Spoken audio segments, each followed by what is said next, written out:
365 cut. These are the meaningless ramblings of a Scottish redone whore and a pissy ex-video store clerk. Their ongoing mission is to set right the movie wrongs. They're gonna need a bigger podcast.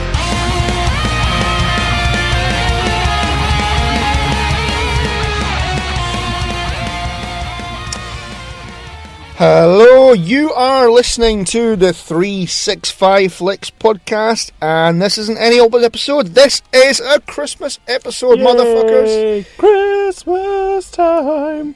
I don't believe you.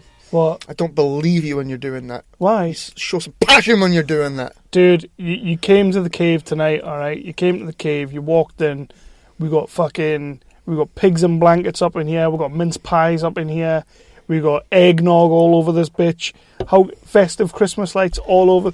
I mean, if you could actually see how festive the pod cave is right now, you would shit.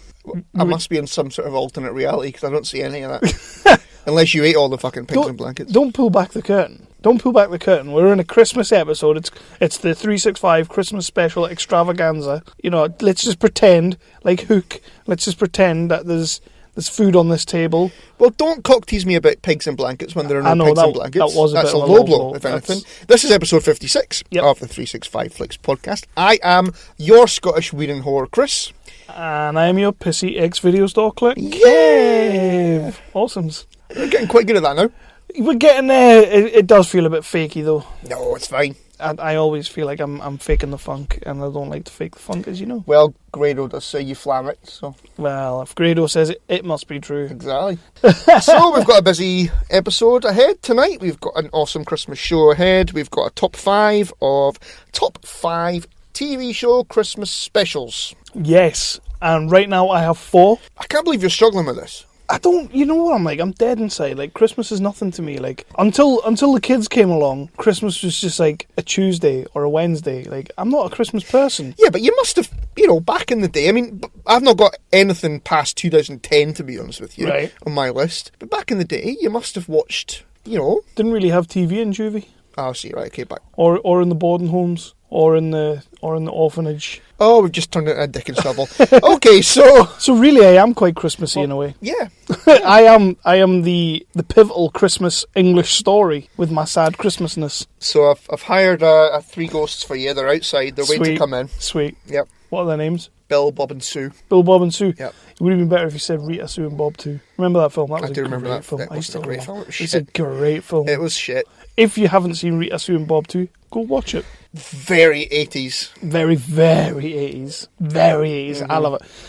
So yeah, a few places you can find us. You can find us on the Wicked Radio Network, which is Big Sexy Dev. Happy Christmas, Big Sexy Dev. You can find us on the Tangibound Network, which is run by Network, which is run by... Fucking it up again? I might just give this bit back to you. I'll tell you what, right? As it's a Christmas episode, I pass this back to you, my friend. I'm going to fuck it up now. You do the pimpage. Yeah.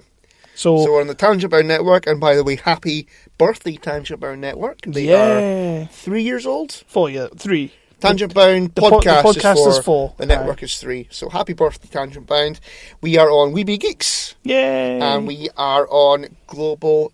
No. Fuck! Global Geeky Antics. Global Geeky Antics Network. Global Geeky. Yo Mars Gaff. Fuck's sake. Yo Mars Gaff. I've not said that in like a month or 2 months even. And first time I get it back, I fuck it up. Geeky Antics Network Global. And the next one? And nerdly.co.uk. Yay! We love Nerdly. I want to say happy Christmas to all of you lovely, fine people. Yes. And I'm pissed off now that I've messed that up. And of course, on the old Twitter bird, we are part of a pretty wicked community called the Pod Family. So happy Christmas to all of them too. So we do have a jam-packed night, as Chris alluded to a couple of moments ago.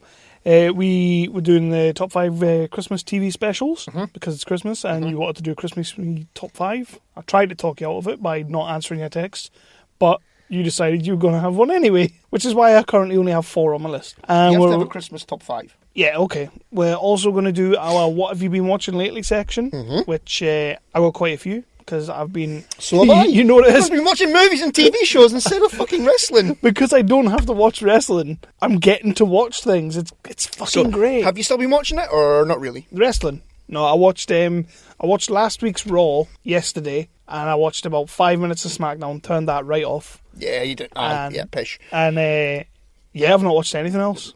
It's great. I love it. A little bit of TNA, but you know what? Because I don't have to, I'm not gonna. Fair enough. I didn't have to watch that anyway. I've still been watching Raw. I'm tempted a little bit to watch the Roadblock live. Yeah. Because, it'll probably be pretty late when we get back from Rogue One on Sunday night. So, we'll see Rogue One on Sunday. I'm tempted to. Yeah. It's been a few months since I've done that. Yeah, I'm not gonna. I'm loving this hiatus from wrestling right now. I'm absolutely loving it. We were finding it a chore. Yeah. By the end, and you know what I did say to the guys at Another Damn Wrestling Show, it was nice to hear their voices back on their show again. It was, even though Rick. Even though they tried to spin it and sound like they didn't get their asses handed to them, the show was taken from us. The WWE came to us and emailed us and says, "Dudes, you can't be." And then they try to make up some bullshit and all this banter, and I'm sitting there thinking, "Oh, this is great. That's so funny."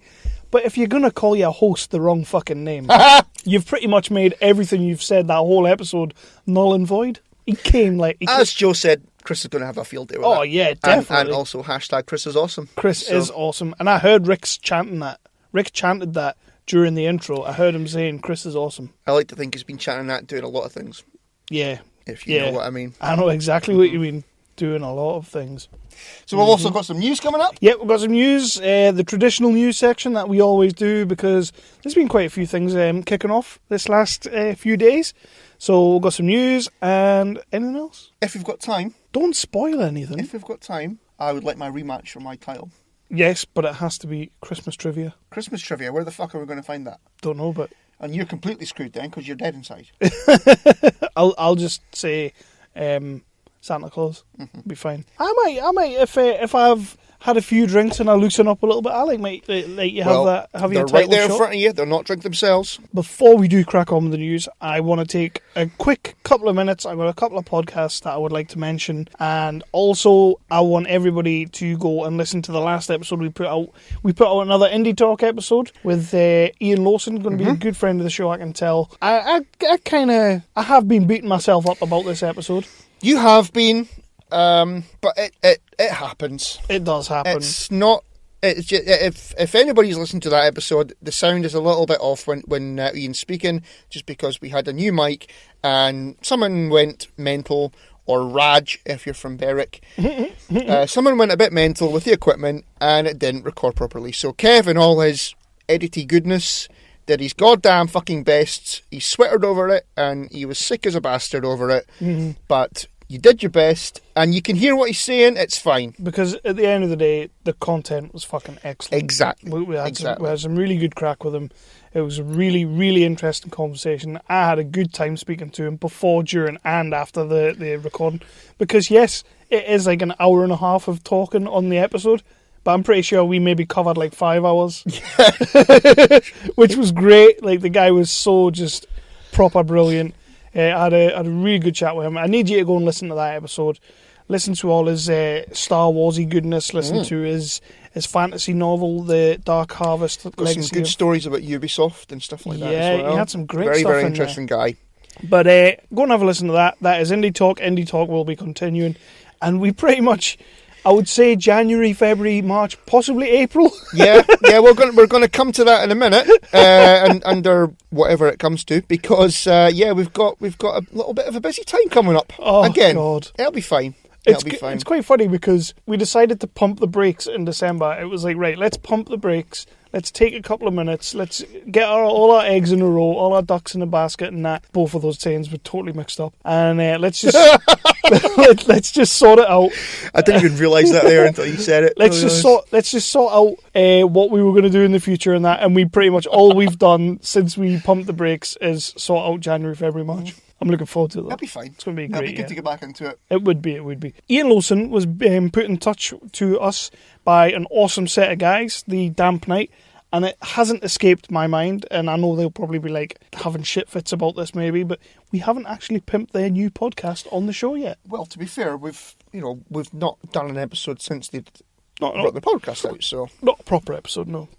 So there you go. That's why. So the Damp Night podcast is out there. Another podcast that we have pretty much made people do. It was like, you should do a podcast. Yeah, we fucking should do a podcast. So we Imrand it. We Imrand it. We are the new Imrans. Not Anthony's though. No. Couldn't be doing with all that Millennium No. EDM bull crap. He was over in the Philippines. Yes, he was on holiday. Yes, and he's putting photos up, and he was doing like things with his hands and the Yeah. photos. It was annoying. yeah. It was annoying. I mean, the 90s called. They want the hand gestures back. Yeah, pretty much.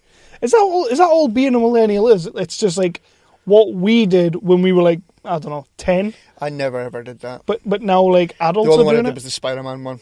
You did Spider-Man one all the time, did you? That's sounds about right. Sounds about right. But also, Especially okay. when your mum was in the room. Oh, you had to go there. I apologise. So yeah, the Damp Night podcast, I would like you all to go out and have a listen to it. It's only an hour long. They do 2 half-hour sections. You can listen to it on your lunch break. You can go back to work. Then when you finish work on the drive home, you can listen to the second half. You know what? It's damn funny. It is funny as hell. The first episode, Ollie invokes the spirit of Michael Jackson. Yep, that was which pretty is good. Fucking hilarious. And I think, which one of them invokes the spirit of the cat? Is it Ollie again? Probably. Dr. Pussy. Or he interprets the cat.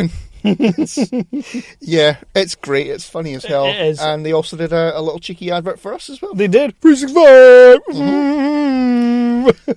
Which I will be cutting out of that show and putting in ours. I think that should Going be forward. That should be our promo. But so yeah, have a listen to that. They are some great guys. And you know what? I'm going to blag us a shot on that show. We're going on that show. We'd have to be funny though. Yeah, but we could be like we could try and be funny. Oh, when we try and be funny, it doesn't work out. We could be like a comedy duo. It'd be hilarious. Like you could be Ant and I'll be Deck. Which one's got the forehead? You Ant. That's why I've got short hair, you prick. That's why I said you be Ant. So Anyway, the Damp Night guys, listen to their podcast. Also, the other podcast that helps help the guys kind of just basically tell them they should do a podcast. Darren and Chris, who do the Chaff podcast, I want you to have a listen to them. And I've made it even easier because if you go to our website, the 365flixpodcast.co.uk, wordy, if you go there, there is a page for the Chaff podcast and it has all of their episodes there. Mm-hmm. That's how easy it is.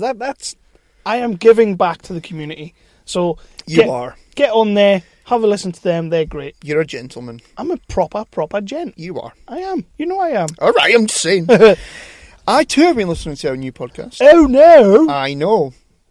It'll probably not last because, I tend to listen to a couple and then forget. But yeah, I have been listening to a podcast that I found on #PodandFamily. Ooh. Aye. And it is called Dork of All Trades podcast. Yes. And it's really good. I listened to them a while back. Yeah. Yeah. Yeah, I'm enjoying them.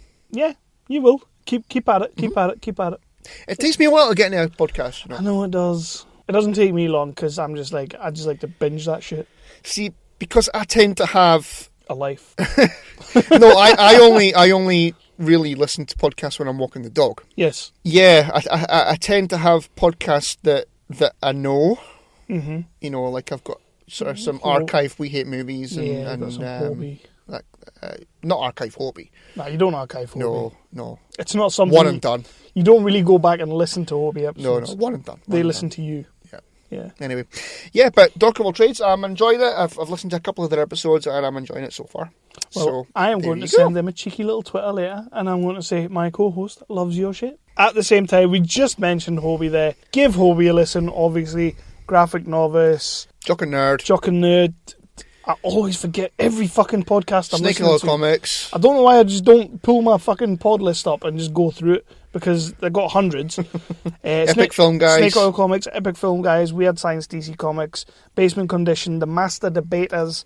Listen to all these podcasts. They're all great. I love them all. Those Conspiracy Guys those as well. Conspiracy Guys. Get into those podcasts, and Merry Christmas to all of them. Woo! That's me sprinkling fairy dust. Wow. So can we just crack on with the news? Why not? So, What you got? What you got? What you got? What you got? What you got? go with some news.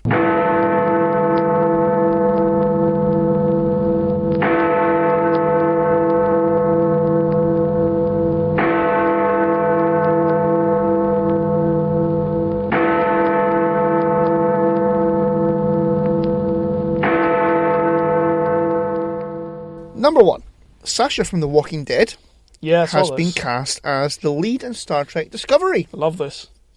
This is great. Yeah. Uh-huh. She's a, from as you know, I've given up on The Walking Dead, but I did like her as a character. I liked the woman as an actress. So I am good with that. What's her name? Sasha from The Walking Dead. Sonequa Martin Green. I knew it was Sonequa. What, you didn't know the Martin Green bit? Yeah, that's a good point. You fucking tit. Yeah, I know what you're saying. I saw that. I was chuffed with this. But does that mean she's going to be dying in The Walking Dead? I don't care. Or are they going to heath her? No, I saw that. That's really good. Yeah. This is a good call on their It's out part. in January, isn't it? Supposedly. Is it out in January or they start filming in January? I think it's out. I think it's out in January. It is out, aye. And they named a couple of other cast members as well, but nobody that really screamed out at me. What's her name in it? Ah, shit. Yeah, she's in it. Yeah, her. Aye. What's her name? Oh, I know who you're on of it now because I can actually picture the name on the sheet. Yeah, no. God damn it. Yeah. Yep. So next bit of news, that's going to come to me at like 4 a.m. Yep. Guy Ritchie's King Arthur. That was a terrible cockney. King Arthur. This is why, right, you've won a hobby award for... Well... By the way, bit of news. Okay, before we go to Guy Ritchie in a minute, my good pissiest video store clerk... I thought you were going to say good ex-friend. No, I just got the spark of mouth, I thought the argument in the last episode had carried over. He has won a floppy award. I have. I've got a funny feeling it's not coming to me, though. You're getting Montreal screwjobbed out of it. I think I'm getting screwed jobbed out. Well, those Canadians... Dirty bastards. You're getting fucked over. I think I'm proper getting fucked I over. think Dev sent so much fucking pez. Oh, Dev is basically Seb Blatter right now. Like, he is fixing that shit for everyone. Like, he's taking bribes, he's sending bribes. Have you listened to this week's episode? They got sent a bribe, and it was a picture signed autograph of... Oh, Remy did LaCroix. I listened to it. Remy That LaCroix. was fucking funny. But they'd signed across her ass or something like that. Yeah, so you think you're getting screwed out of it? I think I am. Oh, mate. I'm not happy with that. I'm not happy with that. I mean, if that happens, there will be repercussions. I think if that happens, I'm not happy if you get screwed out of your... Well, it's a title. It is, We're of course it is. We're not going to quibble. It's a title. It's a floppy. If it's a floppy title. I want If you get screwed out of that, we're putting those motherfuckers through a table when we go over there next September. We will take the Dudley boys with us. Believe that. And we'll testify. Yours was better than mine. Mine was Roman Reigns. Yeah. So, but that's why you've won a floppy award for best impression, because I can't do an impression for shit. And obviously I do a better impression than Blake, Jeff and Brigger. Yes, you do. Yes. Yes, you do. My British is better than any of their accents. You would hope so. But then you are Belgian. That is the thing. / Jamaican. I am a Belgian. Chocolate eclair. I don't know what that was. Come on, road boy. No, even that was crappy. I ain't doing it. Anyway, so Guy Ritchie's King Arthur is coming out on the same day as Guardians of the Galaxy 2. That's a bad idea. Isn't it? That's a bad idea. Stupid. Whose idea was that? Was that his idea? Do you think the company has watched it, or they've been watching the dailies and they're like, this is fucking god awful, and they're like, what's coming out next year that if we release it on that day, nobody's going to notice and it'll be fine? And then they said Guardians 2 will put out the same day as Guardians 2. Possibly. Aye. Possibly, because it does not look good. I feel like only Guy Ritchie's going to that premiere. Well, you think even the stars are going to be... No, they're going to watch Guardians 2. They're going to be in the screen next door watching Guardians 2 with Chris Pratt. So who's on that? Charlie Hunnam. Charlie Hunnam, a bunch of Cockneys. Charlie Hunnam's not a Cockney. Probably Is he Geordie, isn't he? Probably Vinnie Jones will be in it. Fuck me. Probably Ray Winstone. Most likely Clive Owen. I don't know. Just that bunch of people. I don't actually know who's in it. I'm not really interested The trailer in seeing looked it. fucking terrible. It did look god awful. So. Yeah. But if they do want a couple of extra bums at the premiere, I'd happily go and watch it for free. We'll just watch Guardians 2 on our phone. No, we'll just go and watch Guardians 2 afterwards. Alright, okay. It's a day out to London. We get to see the premiere. Okay, we'll have to sit beside Guy Ritchie because he'll be the only other one in the Cinemaplex. But we'll see Guardians 2 afterwards. You could say to him though, right, okay, come on then, son. Madonna. What was that like? What was the crack there? What was the crack there? Oh, you really went there. So next. Anyway, so the Batman solo movie Yay! starts filming very, very soon, Thank you. apparently. And it is officially coming out before Justice League 2. Fine. Yeah. I'm fine with Happy? that. Yeah. Yeah. I think I would have preferred to have seen a Man of Steel 2 before before Batman, basically. But we ain't going to get that anytime soon. So, yeah, I'm happy with the Batman solo before. They're working on the script, though, aren't they? Supposedly. They announced that a couple of months back. It can't be that hard to do a script for Man of Steel 2. No, just destroy more shit. Just 9/11 times 100 and fucking 9/11 times a million. Get Brainiac in there. Jobs are good. And fly away stuff. Just go fly for away. it. Just go for it. bit of Lois Lane. Job's good. Job is a good one. Aye. Just fucking get it done. God damn it. Right, so next one. Mm-hmm. So you know how Disney are doing all of their live action movies? Got Beauty and the Beast. Yeah. You've had The Lion King has been announced Yeah. with Jon Favreau. Aladdin with fucking Guy Ritchie. Yeah. Whose cracked that mind signed that up?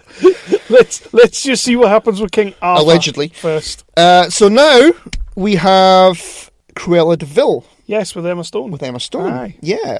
Yeah. It's got a director. I can't remember what the director's name was, but it's going to be an Oranges story, and it is going to be released in 2018. Although I'm not completely on board with this, Emma Stone would probably be a cracking Cruella. Yeah. Emma Stone's a great actress, so I'll give that a go. Yeah, we like Emma Stone. Yeah.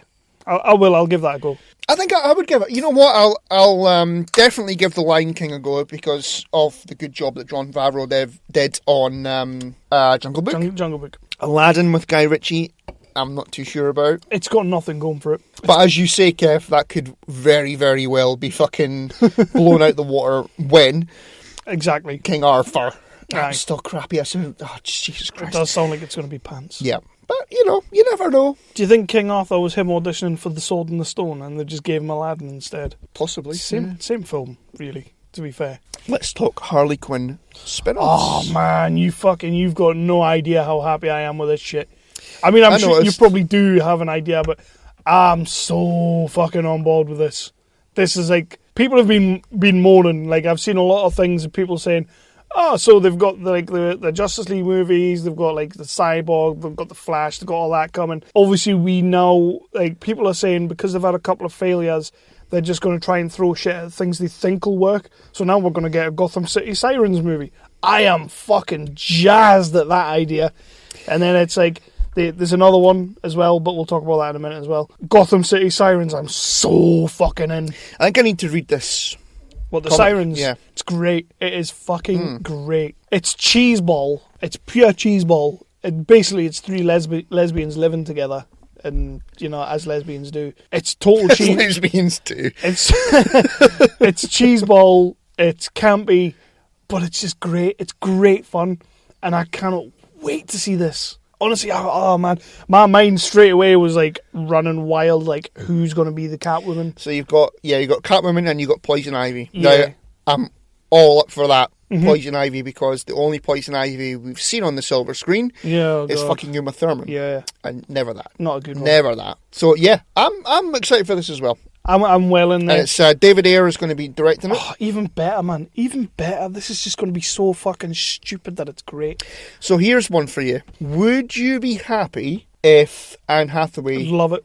reprised the role? That was my. I don't know if Anne Hathaway's Catwoman would hit the right tone for a David Ayer movie, but she could make it work. Do you think that would work because you're connecting to universes there? Only to stupid people you're connecting to universes, because people still seem to believe that the TV shows and the movies are meant to be connected, even though they've consistently told us. You're connecting the Nolan universe. Yeah, but this is what I'm saying. Like, people keep on saying that the TV universe is connected to the movie universe, even though they've constantly told us that it isn't. It's not connected whatsoever. Stop thinking that. You're a bunch of idiots. So only an idiot is going to think, the Nolan movies or the Catwoman from the Nolan movies are connected to this, but somebody out there will. But yeah, Anne Hathaway would nail it again. She was a proper highlight of that movie. You know I'm not a fan of the movie. Tom Hardy, great. Yeah. Anne Hathaway, fucking great. Yeah. But I would be very happy if but she wasn't ever Catwoman. She was never actually called Catwoman in the Nolan universe. Never really was. So she could, in theory, be brought back in as actual Catwoman. I'd love it. Question is, Poison Ivy. I've got somebody in mind, and I don't know if you'll like it. I think you will like it, but I've got somebody in mind. I just don't know if she would fit the tone that David Ayer goes for. Ygritte from Game of Thrones. Huh. I would love. I could see that. I'd love to see her playing Poison Ivy. Yeah, I could see that. I can't remember her name. I've got no idea what her name is, but you know, as long as she doesn't say "you know nothing, Harley Quinn," because I would knock her teeth out. She'll not. I was actually going to say Emma Stone. Emma Stone as well. That would be a great one, but nah, Emma Stone. I'd buy that as well. I would buy that. Yeah, I'd buy Emma Stone as well. But personally, I just think Egret, if she drops that stupid accent, she could be great as Poison Ivy. And she's sexy as shit, and she's already ginger. Well, that's all you want. Exactly. Yep, Exactly. So that's the Harley Quinn spin-off. I'm looking forward to that. Definitely. Yeah. I'm all in. I mean, it doesn't take a rocket scientist. Anybody who's listened to this show will know that I'm all in. I've got all three of them tattooed on my back. I fucking love the three of them. Well, that is pretty permanent. Yeah. That's like committing to marriage. You know, you're not getting rid of that. I mean, technically you can get rid of your wife, but I can't get rid of that. No, you can't. That's you know, it's commitment right there. Me and the birds of prey, we go deep. Anything else? Yes. We go deep. Oh shit! I've had a few. You've had a few sips. I've had half of one. Jesus Christ! Christmas fucking lightweight. time. It must be the mince pies. So basically, when we're having the drink off next year with the Americans, I'm flying the flag all by myself. I'll be like one Copperberg in and I'll be fucked. Pussy. So this is a damn shame. Marco Polo. Is that your pet name for Fuck me, Marco Polo.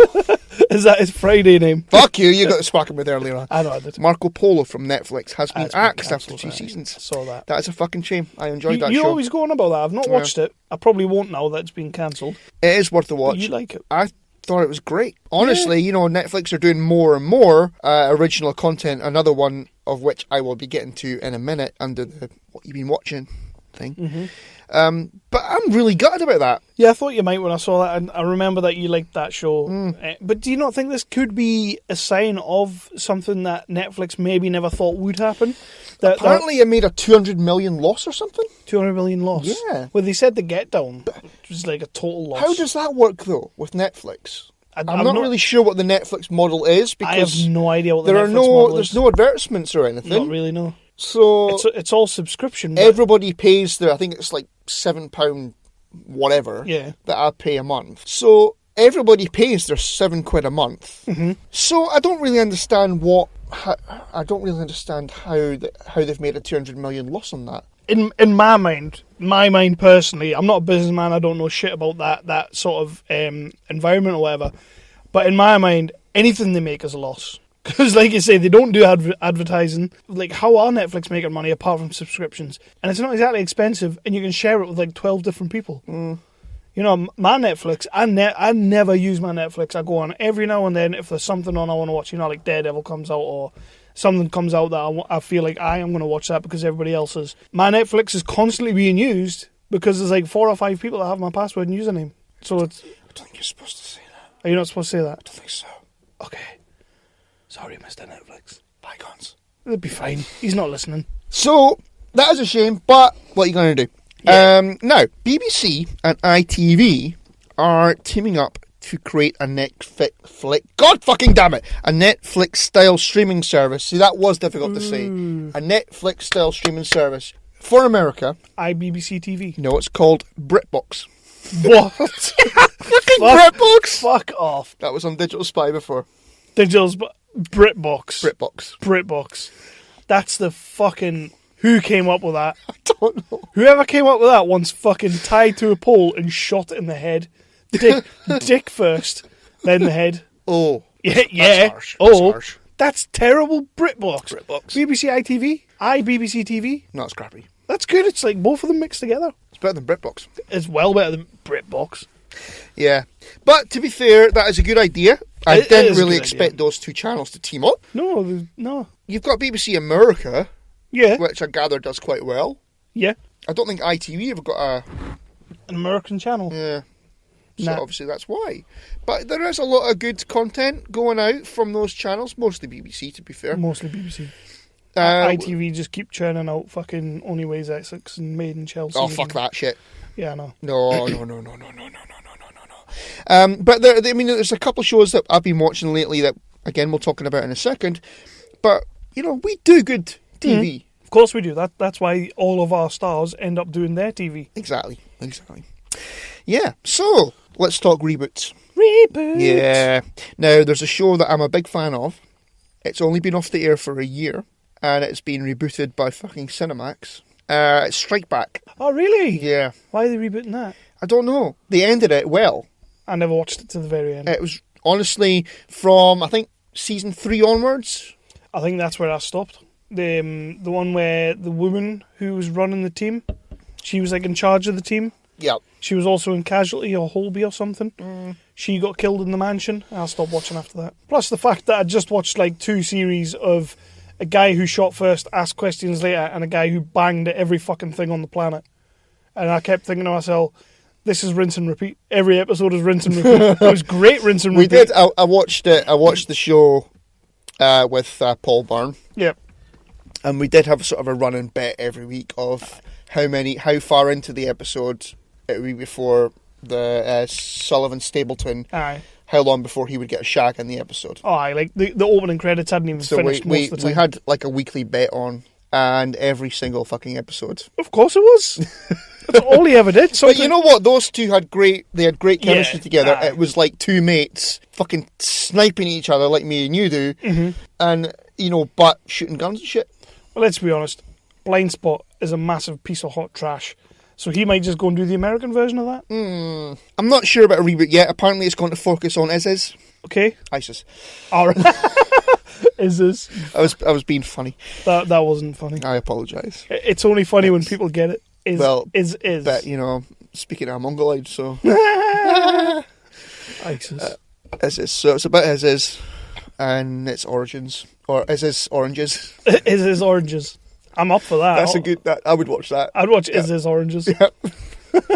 So, yeah. Now then, speaking of reboots, the Great British Bake Off did an American version. Right. And it's flopped on its arse, apparently. Of course it would. Of course it fucking would. They wouldn't get that. Americans don't get that. It's like it's like a nice old lady and a scouse arsehole. And a sort of pervy scouse arsehole. Yeah, it's like it's sort of plinky plunky and gentle and whisking and shit and the Americans won't get that. There's no fucking action music. There's no explosions. The main thing they wouldn't get, and the main thing that would never ever translate because it never ever does, is innuendo. Exactly. Everything about that show is innuendo. Talking about the jam tarts and the buttery biscuit base and stuff. Bottoms and shit. It's the soggy bottoms. Mm-hmm. An American would be sat there going, "Why's it got a wet bottom? Like why is the sponge at the bottom wet? I don't like that." But in American. I'm not doing an American accent. I was thinking of it, but it just wouldn't I was trying. I would come out Welsh or something, just... what are you for doing that for? But yeah, no, that I can't understand why the Americans would do that. They were trying to get a hit over there. Mary Berry actually went on it, apparently. Oh my days. Yeah. She wouldn't work on that show. No, well, it didn't, because it's flopped. Oh, well, that's a shame, but not. Yeah, no. So... Next bit of news. Linda McMahon has joined I saw something about this. The Trump administration. Didn't see that coming. Now, this is what gets me, right? As the head of Small Business Administration. So she's going to take care of his small business. But Small's business. Oh, innuendo. The Americans won't get that. No. But what gets me is, how is she qualified to speak about small business? Because WWE ain't small. No, it's pretty much as big as it gets. Yeah, so I don't really understand where the qualification goes there for being the because he wanted her to be in charge. Yeah, maybe he couldn't get Vince. Vince, aye, that would be awesome though. I would love to see Vince McMahon holding a position of office in America. I'd probably trust Vince more than fucking right. You would. He'd be like, you hey Putin. You're fired! He's fucking have a right. Oh, I'd be up for that. Kiss my ass! I would actually quite like to be a fly on the wall when Linda goes home after a busy day at work and say, Donald tried to grab me by the pussy. He'd just be like, Linda, you're fired! He'd put her in another coma in the wheelchair and start strutting about with Stacey Keebler again. I think it would just be a phone call, right? Stone Cold. right HBK, right Triple H, right The Rock, right Undertaker, right Kane, right Kevin Owens. We need to talk. We're going to take on Iz's. Callback. We're going to take on Iz's, and I'm sending DX over there. Aye, they would win. On the WWE note, Right. did you see today? I know you did because I tagged you in did, it. yes. The WWE is creating a UK Championship. See, now, as I saw this, and I read that article, and I do think I think this might be a bit of a dick move. I'm hoping it's not. I'm hoping that they have genuine intentions here and they want to get some British talent and all that. But it was saying in that article that right now, and it's very true, it is very true that the indie scene wrestling-wise over here is fucking taking off. Mm-hmm. You know, ICW is we saw them. Massive right now. Damn good show. And it's only going to get better. WCPW, the What Culture guys, they're doing their thing, and that is steadily getting bigger. They're getting fucking quite good talent, like. Well, Cody Rhodes is their internet champion. Internet champion, aye. Although he's now gone to New Japan, hasn't he? Is he? I thought it was TNA. Didn't he go to TNA? He was in TNA, but they did a big trailer. He's like gone to New Japan and he's joining the Bullet Club. He's basically everywhere. He's like shit in a field. He's like shit in a field. He's like us.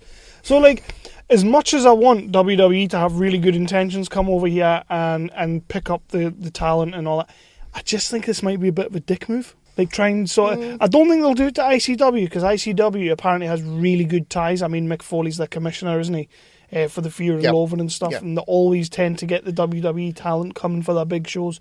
So it's like, I think they're safe. Like I was saying to you, ICW could potentially become like NXT UK sort of thing, which would be great for them, you know? But it just seems like they want to come over and just take all the British talent and just destroy the little companies.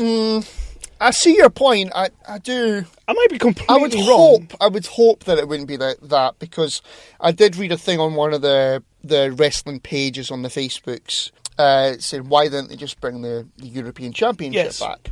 And fuck the European Championship. Not be one a UK belt. But exactly. And it is a damn good belt.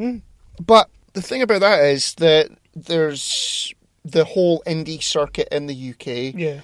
And they're wanting to, I think they're wanting to find talent in the UK to bring over to America, and which is fine. Do that. I just don't I think to do that, like you say, and I don't want to sound like an arsehole or anything. Use ICW, use WCPW as your feeder talent. Feeder talent, yeah. Use them. Yep. Don't come over and try and torpedo them. And like I say, that might not be what's happening. I would see that's a Vince McMahon thing from back in the day. Exactly. And that's what kind of... I think, I would hope, put your tweets away. I would hope that wouldn't be the case now, because again, I get the feeling that because it was Triple H that made the announcement, I get the feeling that it's his baby. And like the CWC thing and the Cruiserweight division, which granted isn't doing too great, it's his baby, so maybe he's just sort of thinking, right, the pool of talent in the UK is so fucking good that we could create a UK champion and get some of the lads here, put them on TV and make them fucking stars. Great, I'm all for it. There's nothing wrong with that. And they've already started showing that with the likes of taking Noam Dar over there and everything. They've already shown that they want to do that, so I'm all for that if that's what it is. There's just, you know what I'm like. There's a cynical side in me for everything, and there's just a little piece of me that thinks, what about the little guys like WCPW who are coming up and they're doing well? What happens to them? Because they have a really good relationship with the WWE. I mean, we watched the videos. They were always going to WrestleMania. They were always doing the interviews with people. They were always doing all that. Is this just like you've tried to start up yourselves after everything we've done for you? Fuck you. Like, and I hope it isn't. I hope it isn't. And like you say, I've got more trust in Triple H doing that than I have Vince doing that. So it's good to see that it's all Triple H's baby, and I hope it's all gravy. I hope it's all good stuff. See, I think times have changed. It's not the days of the Monday Night Wars. Well, it can't be. Where it was dog eat dog and just anything goes. Because at the end of the day, Vince will just fucking buy it anyway. Well, yeah. He's like Disney in that way. But that's enough wrestling talk. That is. We're not a wrestling show. We are not. So, now... So what's next, Rick? Fuck yourself. See what I did there? I saw what you did there, yeah. Oh, they're going to eat that shit up. So I've been talking, because we do About. a spin-off show called Indie Talk. Yes, we do. I've been talking to the makers of... Many caps.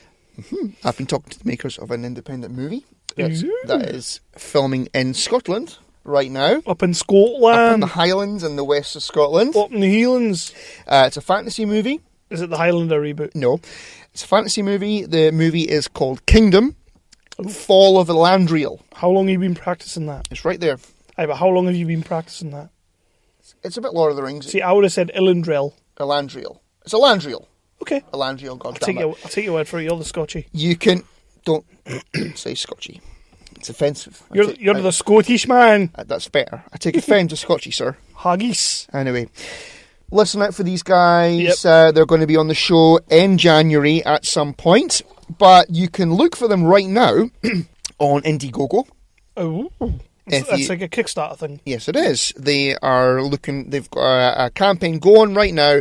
It runs up until the end of January. Ooh. So you can go onto Indiegogo now, and you can. I've never been on the Indiegogo, Yeah. but I would imagine you just type "Kingdom Fall of Elandriel" Yep. and that'll come up. And You've also put it on the Facebook as well, so we'll I have we'll done. Put I've it above the put a place. link on the Facebooks. But I've been speaking to the guy who's making the movie. He's a damn good lad, and yeah, as I said, they will be on the show in January at some point in January, because the episodes are already filling up. Let's figure that out later. Yeah, it'll be fine. It'll be fine. We're also going to be having Andrew Valentine back on the show. It'll be January, but can't guarantee 2017. Yeah, January. just one of the Januaries. All of the Januaries. So we're also going to have Andrew Valentine back on the show because he's launching an album which is available for pre-order right now. Yeah, I saw Again, that you can find the link to pre-order the album on our Facebook page. So have a look at that. But have a look for Kingdom, Fall of Elandriel on the Indiegogos. Yep. Indiegogos. I like that. That's what it should be called. The Indiegogos. Indiegogos. The Indiegogos. The Indiegogos. The Indiegogos. Have a look at Indiegogo. I'm going to stop saying Indiegogo right now. For Kingdom, Fall of Elandriel. This movie looks cool. Right. Is there a trailer? I think you get a trailer if you Go to donate. Right. All right. Yeah, from what I read, you get a DVD Cool. with the trailer on it. It's like a You know pack I like a you get DVD. Yeah. But obviously if they're coming on the show, we'll get one free. Yeah, so Kingdom Worth it, Fall of Kingdom Fall of Elandriel. Have a look for Indiegogo, and yeah, we will have those guys on the show in January. Just keep your ears open. Yep. Some point in January, one of those days. Yeah, you're going to be bastard sick of us by the end of I January. think I'm going to be bastard sick of us by the end of January. Can we just do them all in January and then just release them through the year? And just have a rest. Yeah. I just have a couple of months to Aye. ourselves, prep ourselves for Cincinnati. No, we'll get bored. Yeah, we would. We'd end up creating another podcast. Another fucking podcast. That would be great. Aye. So, that's it for the news. Have you got anything, my friend? I did have one thing. Taken, the movie Taken, with Liam Neeson. I got a particular set of skills. I'm aware. They are making a TV series of it. Are they? Coming next year. Oh. It's on one of the networks. It's like NBC or CBC or CNA or CIA or FBI or one of those three-lettered channels. Right. And it actually looks all right. It's a prequel to Is it the how movies. he gets his set of skills? Basically, Right. he gets recruited by the CIA. What fuck accent was that? I've no idea. It was like one of yours. Yeah. Yeah, it's very much. It's a prequel to the movies. It actually looks all right. I'm going to give it at least 2 or 3 episodes. I'm going to do the 3-episode challenge. I'll give it 3 episodes, see how it goes, and probably end up dropping it because I'm not that keen on taking 2 or 3. But I did like the first one. First one is good. Yeah. So when's that out? It's like next year sometime. Right. Okay. I'll watch that. Did you expect me to actually fucking research that? I opened the page, I looked at the page, and I saw a Taken TV show. And then you saw someone shining out the corner of your eye. I saw something shiny out the corner of my eye. I saw some crack on the table. So I just went for it. Okay. You know what I'm like if there's crack on the table. Yeah, you can't be beating the crack on the table. But yeah, no, I did actually take notes. February. Oh, right, okay. Liam Neeson, not in it. It's some random looking guy. who looks... You know, they should have gotten the guy from... Liam Neeson. No, the guy from Abraham Lincoln Vampire Hunter, because he looks like a young Liam Neeson. Does he? Yes, he does. That's I'm not joking. That's very good. Patronising. I know. Yeah, so what else you got? It was meant to be. No, that's all I had.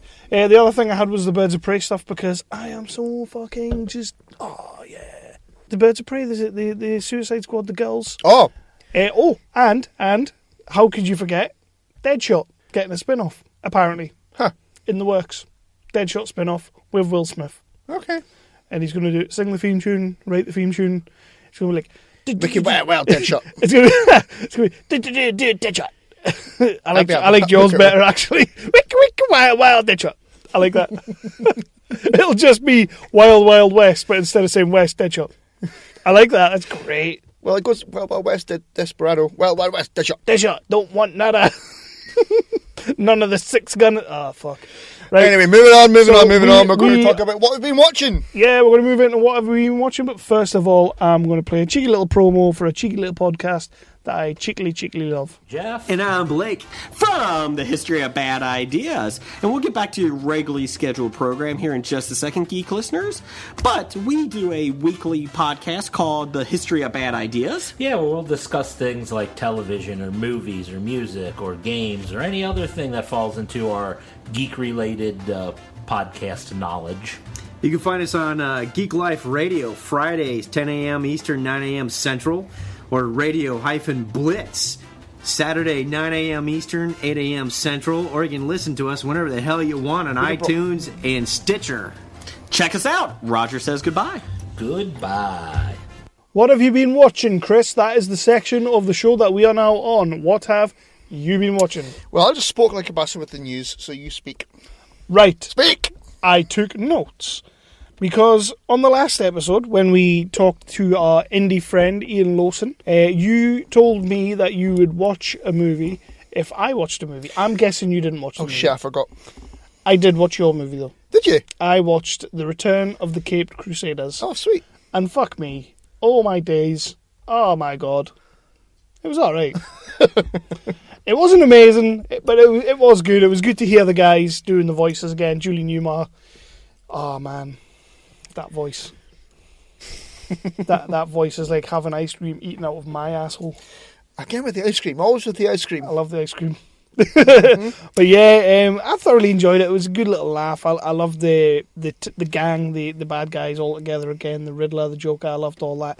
There was some really good sort of like you said, was it Holy Rusted Metal Batman kind of thing. There was a few of them. There was some great riddles, as in Zero, Zilch, Goose Egg. Classic. how the fuck he got from Zero to Zilch to Goose Egg. It was great. It made no sense. It was he sounds like he's dying, to be fair. Adam West. Adam West, he really does. And when he tried to do the maniacal laugh towards the end, it wasn't happening. It wasn't happening at all. It was just, it was kind of like, like it wasn't happening. It's probably, that was an inhaler, not cocaine, by the way. I'm not insinuating that Adam West is on the cocaine. Well, it wasn't the 60s back then. Well, no, it wasn't the 60s when they did that, though. No. I wasn't overly sold on the animation style. It was very, that TV show Archer. I think John Hamm. I'm aware of it. I've never watched it, though. It was very much like that. That animation style doesn't gel with me very much. I like my animation to look like animation most of the time. Archer I'm not keen on. The animation on the movie, the Cape Crusaders movie, was the same sort of style, but it was content that I liked. It was a good little story. It was very much like the 66 Batman. The series of Batman, it just hit every note it could possibly hit. That's what I meant. It captured the feeling of the... I'll give you that. When you watched it when you were a kid on the TV on like a Saturday morning or whatever. Or, I think it was on the TV during the week in the mornings. Yeah, was I? And when you watched it, it just captured that completely. It did. It hit every note. I mean, I watched it with... Scarlett was watching it with me, but she only watched about 20 minutes of it. She went to bed because she just didn't like it. And why would she? But I loved all the music behind it was great. I loved the thing with Alfred, how... spoilers, Batman goes bad and sends Alfred away. And I loved the fucking... the stinger at the end when it's like, if I ever told Alfred he's sacked or he's done, he must know that my mind has been taken over by some. And it was just like, what the fuck? Batman does not prepare for that. What did you think of the utility belt off? Great. It was just like, hey, what was it? Bat concussion, bat anti-concussion, bat shield, bat bomb. It was just like, it was great. It was quite funny. And fucking Robin was looking quite ripped. He had a decent body on him. Like, and also they had the aunt. He was convinced they were gay. Yes, I like that. It's just, it was good. It was good. The animation knocked us off a little bit, but I enjoyed it. I did. Yeah. And like you say, as callbacks go, it hit every single note. My only real complaint, apart from the animation, was that he just sounds like he's dying. Yeah. Well, he's quite old. He is, and it's a shame that happens, you're not going to sound this. Your voice isn't going to sound the same. He was trying when you're like 90 or whatever he is, but as when you were 20. Like, he was trying his damnedest. Yeah, he was. He was trying his and Burt Ward still sounds like he's fucking 12. You could tell that they were having a great time. Yeah, and especially Adam West. There was times when he was talking, and I was sitting there listening, thinking he's got a massive fucking shit-eating grin right across his face right now, and it comes through. It really comes through. It is a good movie. I think everybody should give it a watch. If you like the 66 movie, if you like the original series, you're gonna love it. Yeah. You are? You can just imagine the conversation with his agent, where his agent went, Adam, they want you to play yes. Aye. So thoroughly enjoyed it. Yeah, I thought you would. I apologise, I completely forgot about the challenge. Fine, I've still got it on a post-it note on the office. That's fine. If you don't want to commit to the podcast, that's fine. But Fuck off. That's one I feel like you should watch. Animation, again, I'm not into that Archer style. I don't like it. I didn't really notice because I've not watched Archer. So. Aye, it's just the style of animation that boils me. It doesn't boil me. It just doesn't take my fancy. It's just not for me. I like my animation to be animated, if you know what I mean. It was animated. It was I animation. know, but it was like... Yeah. So, I also watched another movie that we spoke about. Mm-hmm. I watched Ian's recommendation for the 365X. Oh, yeah, I saw that. I watched Tampopo. It's fucking good. Yeah. Quirky as shit. Mental. Like, proper mental. Storyline-wise, very simple, which sometimes is the best way. But, yeah, it's literally, as Ian described it, it's two guys who end up in a ramen noodle restaurant, and they decide to help the woman make the best ramen noodles in town so that she will become a success. Yeah. That is the story. What put me off was when you two were speaking about it on the group chat thing, when you said about the turtle, and Ian said, they mustn't have had the same rules about animal cruelty, and I thought, no, I'm not watching that. It's literally a 5-second scene. Put it this way, if that scene in a movie today, right, even that length of time, like 5 seconds, that scene in a movie today, people would be going fucking nuts. What did they do to the turtle? It's just like, it's going nuts, it's going all snappy, and it's trying to like get off its back and stuff. So the chef just kind of grabs it, sticks a knife down its neck, and then just opens it and starts squeezing the blood out of it. Yeah, that's literally all they do. Oh no, I'm not watching that. But the way he does it, you just start to go, oh fuck, that just happened. It was like, oh shit. I did sit and go, ew, like, ew. That movie is just nuts. It's like, you've got the overall story of the guy training the woman to make the best ramen noodles ever. And he takes that to like a fucking like grand master of noodle making and stuff like that. And then there's these little stories woven into it, or as they call them, vignettes. Because that's a word that I didn't know existed until we had Ian on. But they call them vignettes. Vignettes. I will probably not be using that word again, because why would I? That's just a wanky word for short. It's a story. Aye. So, yeah, you get these little short stories that are just as crazy as the actual story that's going on, but they do intertwine in ways that you're not really thinking. And if you do watch the movie, I implore you to watch the complete end credits, because... Oh, is there a stinger? No, there's no stinger, but the movie kind of like ends, the guys get back in the van, and then the movie just sort of ends. But then for some reason, out of completely nowhere, it cuts to a scene. Like, it doesn't really cut to a scene. The camera just pans, and then there's something there, and then the camera doesn't come off it, and the credits start going across the screen. And I'm sat there thinking, this, like, maybe I missed something completely in this movie, but I'm like, why the fuck are we spending 2-3 minutes on this? I was like, this is crazy. But it's just as crazy as the rest of the film, so... But Tampopo, 100% do recommend it. It's a great little movie. It's a great little story. The dialogue in it is subtitled, but the dialogue in it is great. It's really well done. Ken Wantambi as a young guy, like from Batman Begins, he played the guy we thought that was Ra's al Ghul. Okay. He was in Inception as well. He was in Godzilla. Let them fight. He was in that. Looking about 18. Right. So I saw him and I was like, hey! Like, he didn't just be born at like 50. He was young at one time. So yeah, I think you should watch it. I'm not going to watch it. I'll tell you for why. You know I'm a massive fucking pussy when it comes to animal things. So. It did make me wonder though, because the first thing he said when he walked into your house, he was like, "Oh, look at your turtles." Yeah. So that I think he was planning some shit. So now that I've watched Tampopo, I was kind of sat there going, that introduction seems quite sinister now. No, you know what I'm fucking like. I know you are. You're a massive fanny. Thank you. You like Facebook pages about dogs and hats. Yeah, apparently Brigger liked that. It wasn't the dogs. It wasn't about dogs and hats. It was about dogs wearing Christmas jumpers. But dogs wear fucking Christmas jumpers, you prick.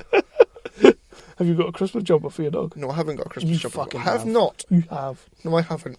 For the simple reason that he wouldn't fucking sit still long enough to let me put it on him. So. But you would. I would. Do you go out your house and Dexter just sits on the couch with like a pipe and a monocle and just sits there like, oh, I hope he doesn't come back anytime soon? No, I don't think so. Nah. No, I don't think so. Just sits in the kitchen. Yeah. Sleeping. Yeah. I watched the film last night. It was on the Netflix. Mm-hmm. And this is one that I've been meaning to watch for ages. I was texting you about it last night. All right, yeah. The film is Beasts of No Nation. Yeah. Starring Idris Elba. Idris Elba. We're not American. No, we're not. It was great. Is it good? It's really, really good. Yeah, it sets up the story. It's about a small village in Africa, obviously.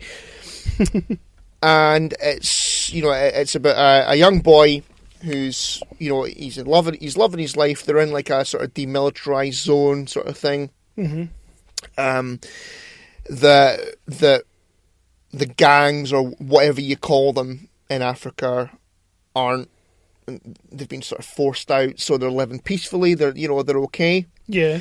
And he's loving his life. He's part of a family and all that kind of shit. And then all of a sudden, I think it's like like a political thing has happened, and zones have been changed, like changed hands or anything. So they're told basically they're coming for this town. Mm-hmm. So they send the women and children away. This little boy can't get away because the cars are full, so he has to stay in the town. Why doesn't he just Black Hawk down it? What? Black Hawk down it? He's a little African boy. He's not got fucking helicopters. That's a bit rough. How's that rough? I mean, like running behind the van at the end of the movie? Because it's not a fucking van. All right. Stupid idiot. So they attack the town. He fucking legs it. His entire family is killed. He runs for it.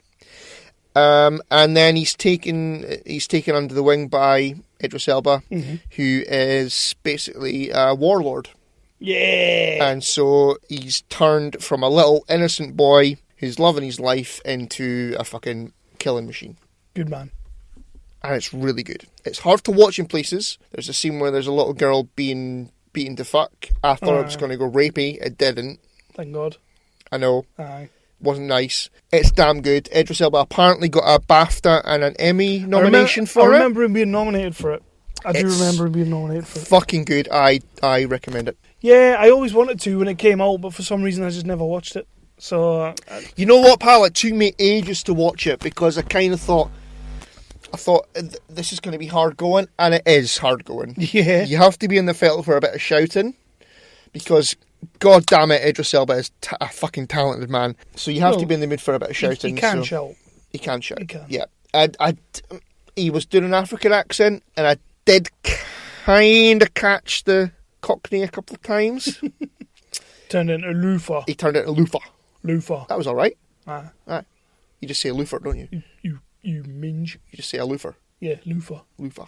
Loofah. Bygones. Yeah, I recommend it. It's good. Have you ever used a loofah? What does a loofah do? It's something you use in the shower for. I think it's for cleaning your balls. Oh dear. I don't know. All right. Scratchy though. So the beast with two backs. Beasts of No Nation. Fucking hell. The beast of no nation. Beasts of No Nation. I will give that a watch at some point in time. I don't know why I haven't. I just haven't yet. Yeah. And it is on Netflix, so I will give it a watch. Anything else? Yeah. Now, another one that I watched. This was on Amazon Prime. It's a movie from 2016. And this one... hold on, let me play up the bloody IMDb. This one is called Our Kind of Traitor. Yeah, I've seen this. I've not seen it. I've seen the trailers for this. And again, you know what? It's damn good. Yeah, it's got a good cast. Yeah. So you've got Ewan McGregor in there, Naomi Harris in there. Yep. Who's Moneypenny. Stellan Skarsgård is in there as well. Great. And it's about the Russian mafia. Awesome. So Ewan McGregor is, I think he's on holiday or something like that. He's in sort of like a bit of a him and Naomi Harris are married. Mm-hmm. Him and Naomi Harris are married. I was going to say. There you go. I'll let you off for that What one. are you going to do? So they're married. Their marriage is sort of struggling. I can't remember why. So they're on holiday together, and I think she sort of storms off. He's still in the club, and then Stellan Skarsgård, he's an accountant for the Russian mafia, starts to speak to him, and then it all goes from there. Mm-hmm. So Ewan McGregor is kind of he's a normal. I think he's like a professor or something. He's a normal. And then he goes home and he's kind of dragged back into it because Stellan Skarsgård wants to defect to the UK. It's a British movie. He wants to defect and he wants to bring information about like bank accounts and all that kind of thing of the Russian mafia. It's really fucking good. Sounds good. It is really, really Sounds good. I like the sound of that. Yeah. I will give that one a watch, definitely. Because it's from what I have seen, I saw the trailer. The trailer did look good. But it's mostly the cast. The cast kind of really struck my eye. I was like, there are plenty of other people in there that you will recognise. Even Stellan Skarsgård. I loved Stellan Skarsgård. Yeah. So. And you know what? Naomi Harris as well. I'm on the fence with that one. So you wouldn't be happy if she was cast as Poison Ivy then? No. You racist. It's nothing to do with that. I just don't really... Wow, I just don't really rate her as an actress. Jesus, God. Right. I watched a movie that I know you like the other night. I was texting you while I was watching it. I really didn't enjoy this movie, Brent, Life on the Road. I didn't enjoy it, mate. I wanted to watch this movie and love it so badly. I think I might have been part of the problem. I loved The Office back in the day. I loved the character David Brent. I loved how he always made me feel like with the cringiness, and this movie just it felt to me like it was trying too hard to be good. It wasn't good. It was passable at best.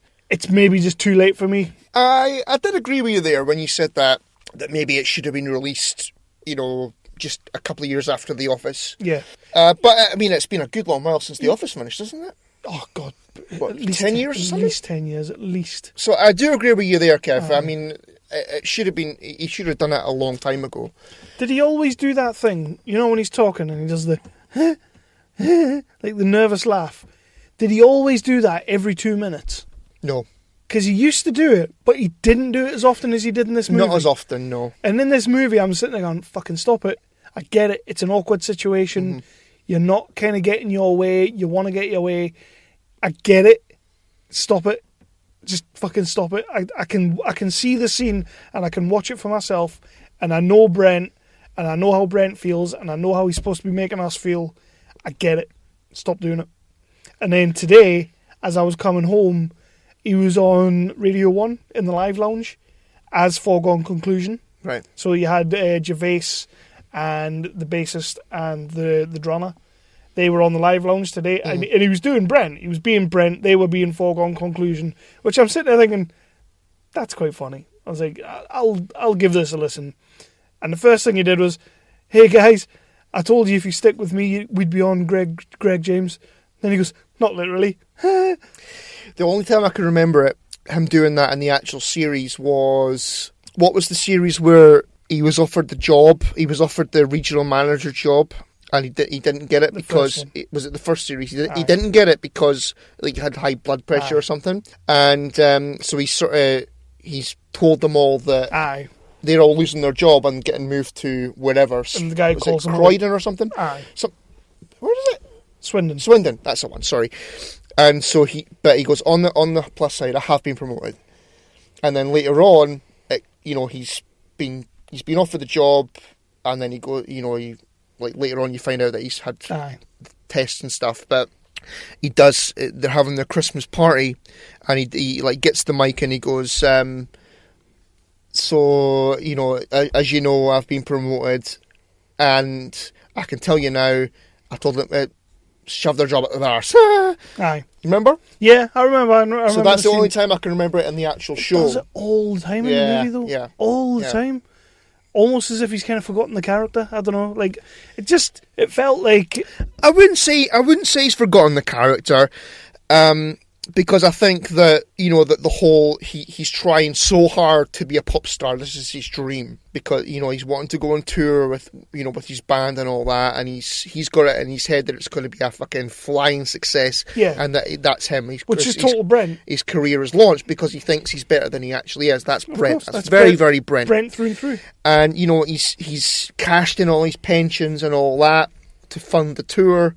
And he's fucking going for it. He's like... Because he wants the band members to be his fucking best mates, so he's paying for them for all of them in the hotels. Yeah, and they're saying during the thing, it'd actually be easier going home. Aye, because it's all in the Slough area, isn't it, or the Berkshire area? So he's so desperate for them to be his mates, so he's going all out because he thinks that money buys that. Yeah, and that's very, very Brent. It is very Brent. On that respect, I don't think he has forgotten the character. But it's almost as if all the lessons he kind of learned in the end of the Christmas specials in season 2, gone. He's gone back to being Brent. But they never, because he found he found himself a woman at the end of the Christmas specials. Where was she?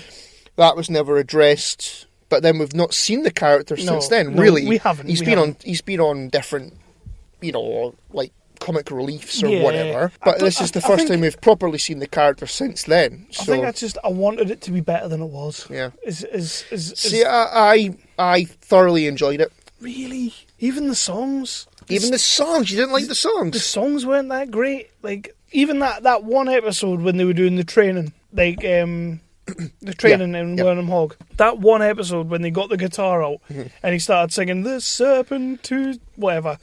And the Gates of Hell, the fucking the Free Love Highway and all that. Those songs were great, and even those little snippets, I was like, oh, these would make great songs.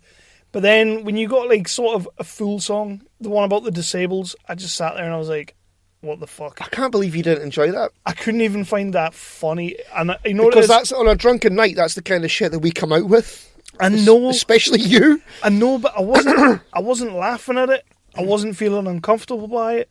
I was just sat there like, oh. Yeah. So yeah, Brent Life on the Road. I wish it had been better, is all I'm going to say. I think it came out to mixed reviews. I mean, I don't, I really didn't set the world on fire. No. Anyway. I enjoyed it. I thoroughly enjoyed it. I'm going to buy the Blu-ray. Yeah. I think it's out now, I think. I do suggest people should. People should watch it. If you like The Office, watch it. It's the character of Brent. It's still the character. I wasn't feeling him. There was other characters in the movie I would have loved to have seen a bit more of. We didn't really get enough of some people. I would like to have seen a little cameo from Gareth. I would love to have seen a cameo. Maybe not Tim and Dawn because they're happy now. They've fucked off. They've got that. But I would like to have seen a cameo from Gareth. I mean, Mackenzie Crook can't really be doing all that much. He's doing fuck all. Exactly. It would have been good to have got a cameo of Gareth, who is still working at Wernham Hog as a rep. But see, the thing is that there was no real mention of Wernham Hog, was there? No, there was just the radio guy, Kevin Bishop. Yeah. He was on the radio and he was like, just being a right patronising cunt. But even him, I was just kind of like, I quite like Kevin Bishop sometimes. Sometimes. I wasn't that bothered with him. Yeah. So yeah, Brent, Life on the Road. Yeah, I enjoyed it. I thoroughly enjoyed it. I can't wait to see it again. But, you know. Maybe it might be one of those ones that'll benefit from a second watch for me. Maybe, I don't know. If I find time in my busy schedule. Well, there you go. That's the thing. Yeah. Now, I watched another movie. Would you believe it? Now, this is a movie that's actually just come on to Sky Movies. Ooh. And the movie is from 2015, and the movie is called Secret in Their Eyes. It stars Julie Roberts, Nicole Kidman, and Chiwetel. You say that name? Chiwetel Ejiofor. That's the one. Go for that. I can't pronounce his name. It's a difficult one. What are you shaking your head at? Racist. Thingy from Doctor Strange. Yeah. And it was really fucking good. I've not seen it. I've never. Have you heard of it? No, I haven't even heard of it. Right. Okay. So it's about FBI fellas sort of thing. And at the start of the movie, they've been hunting like a serial killer. Ooh. And the fella, whose name I'm not going to try and pronounce again. Chiwetel Ejiofor. That's the one. You can do it. I can't. He finds a body in a dumpster, and it turns out the body is Julia Roberts' daughter. Emma Roberts. Oh. Oh. No, that's Eric Roberts' daughter, sorry. Julia Roberts' character's daughter. Oh, the character. Oh, right, okay. Stupid idiot. And then so it then sort of cuts to the future, and they're a little bit older on that, so a couple of the guys. Dean Norris is also in Breaking Bad. Mm-hmm. He's Uncle Hank, the baldy one. Yep, Uncle Hank. But you know who he is. It wasn't shit. How dare you say that about Breaking Bad? It was one of the worst shows ever made. I'm going to spoon you through that fucking wall in a minute. I'm getting angry again. You're going to spoon me through the wall? Spear you through the wall, you stupid bastard. You said you were going to spoon me through the wall? I mean, I would take that, but... So okay. So the guy who they think murdered the daughter and all these other women... Aye. They think he's just been released from prison, and so they sort of come back to the case, and they're, Julia Roberts is like a wreck, Nicole Kidman is the DA, and it's about trying to get the guy who they think has murdered all these women. It's good, honestly, it's really good. Ah. I enjoyed it. Sounds good. Yeah. You're not going to watch it, are you? No. All honesty, no.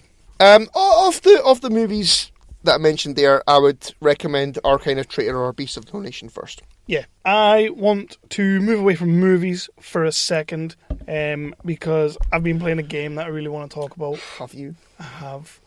I've really been hitting this game with a vengeance. On the PS4, I've been playing Until Dawn. I've been telling you all about it.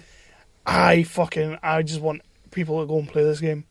This game is mad as fuck. It's great. I am going to play it because, I have ditched Xbox and I've gone to the PS4 side of the force. Heart attacks and stuff. That was me having heart attacks. And apparently you were for Aberdeen there. Aberdeen for a second. I wasn't an Aberdonian. Having heart attacks and stuff. Yeah, Until Dawn. It's a horror game. It's decision based. Sort of your choice shapes the game. Apparently I made all the wrong choices because I only had one survivor at the end. Apparently you can finish the game with just about everyone. Right. Not this kid. But I knew I was making bad choices all the way because, as I told you the other night, when I was playing it, I was trying to play as you get your characters, you get a little bit of information about your characters, and as the game goes, you learn a bit more about them. So I was trying to play the game as if those people would act. So I was making wrong decisions left, right, and centre. Right. Like, only the stupid little virgin was the one that was kind of getting out of it alive because he's a stupid little virgin and makes right choices. Okay. Horror movies. Horror, like, virgins survive and... Yeah. Aye. So, I had the asshole jock who was played by Brett Dalton from Agents of S.H.I.E.L.D. The one in the first series, and he turned bad at the end of the series. I can't remember his name in the series. Oh, Agent Grant. Grant, that's the one. Yeah. He's Grant Ward. Grant Ward. He's the main guy in there. Hayden Panettiere from Heroes, the cheerleader from Heroes. I never watched Heroes. She's the main girl. I know who you mean though. She's in Nashville as well. I've never watched fucking Nashville. Not me. Rami Malek from Mr. Robot. Oh, who I thought you meant the woman from Big Bang Theory. Yes. Yeah. That was not your finest moment. No. Well, You messaged me back, and I sat there and looked at my phone and went, "What the fuck?" And then, beep, beep, beep, beep, beep, beep. and then I showed my phone to Lindsay, and Lindsay says, "All I can see is beep, beep, beep, beep, beep, beep." But yeah, the game is great. It's murder, mystery, it's horror, jump scares galore. You will shit your pants. And you know what it is? The cast, the people who are doing the motion capture and all that, they've got a really good cast in there, which really helps because the Rami Malek character looks like Rami Malek, like dead on, like fuck me, dead So on. like the sort of motion captures. Aye, it's top notch. Like he looks like him. Hayden Panettiere area looks like her. Brett Dalton. I don't know how I didn't even realise it was him to start off with because fuck me, it looks like Grant Ward. You know, all you had to do was take his t-shirt off, and it's Grant Ward, left, right, and centre. Okay. And it's a great game. Some little twists, some little turns, and you'll love it. I think you should definitely play it. I will. And seeing as you now have a PS4, I shall give you the game to play, That's very kind of you. and you will love it. I probably won't, will I? No, I'll- you'll probably be like, "Oh fuck that shit." Like the first time I put it on, I literally, as I sat there, Lindsay was on the couch. I was sort of stood in the middle of the room because my charger had ran out of battery, so I was using my playing charge kit. So I'm standing there with the shortest fucking cable possible attached to the PS4 in the Breaking X with the telly, looking right up at the telly, and something jumped out, like I was using the binos, and it jumped in front of the binos. I fucking threw the remote, went, "Aah!" And then all you heard through the baby monitor in the corner was, "Wah!" So apparently I woke her up. Because I'm a shite bag. Allegedly. Allegedly. Lindsay said it was my fault. I don't think it was. Like, I heard something outside. But yeah, Until Dawn, give it a go. PS4. I will give it a go. I will go because I bought the trilogy of Uncharted Yes. because I've had the Xbox for a long time. I had the 360 before the Xbox One. So I've had Xbox for a long fucking time, and I've never ever played Uncharted, and I'm bloody loving it. Yeah, they're good games. Yeah. I only ever played the third one, but they are good games. So you'll like that. So I'm into that. I'm playing through the first one right now. It's been remastered for the PS4. Yeah. So I'm really enjoying those. Good man. Yeah. Nice to I play games, isn't I it? know it Instead of is. watching fucking wrestling. Yeah. Can we talk about Walking Dead for a second? You talk about Walking Dead. I've got nothing to say because I ain't been watching it, but you go ahead. I watched the last 2 episodes last night. Going forward in the next series, I think you should maybe pick it back up Really? for season 8. Like, don't watch this first time. No, Or not 7.2. season 8. Aye, 7.2. Give it another go. Give episode 1 a go for next series because they set some really great groundwork in the last episode. Is there signs of Rambo Carol? She doth protest too much, as they say in Speaks Shakespearean times. Shakespearean times. Like, she's you only got one scene of her. She hadn't been back the whole series. Oh, nah. And then you got one scene of her in the last episode where Morgan was dropping food off to her and she called him in and they were kind of talking and she was saying to Morgan, "I don't want any of this. Tell anybody that you see that I've left, I'm gone. You don't know where I am. I don't want this. I don't want you guys coming round." And then a guy from the Kingdom turns up. It was the one that you didn't see the Kingdom. You saw the Kingdom. I Didn't saw 2 episodes. The second episode was you? the Kingdom. You know the one who got in the fight with the Saviour, and then King Ezekiel had to stop the fight. Yeah. He comes to the cabin, the house even, and he's trying to get Morgan and Carol to convince King Ezekiel to take out the Saviours, so that they can team up and they can all go and take down Negan, which is a good fucking idea. It was Rick's idea, but it's a good idea. So, like, he comes in and does that, and then Carol, again, "I don't want none of this. Go away. Don't come back yet. I've had a..." She's boiling over. She's gonna become Rambo Carol. Like, it's gonna happen. If she becomes Rambo Carol, I'll pick it up again. I'll give you a text when it happens. Right. If you text me when this 7.2 comes back and say, right, this episode, Rambo Carol's back, I will pick it up again. It basically...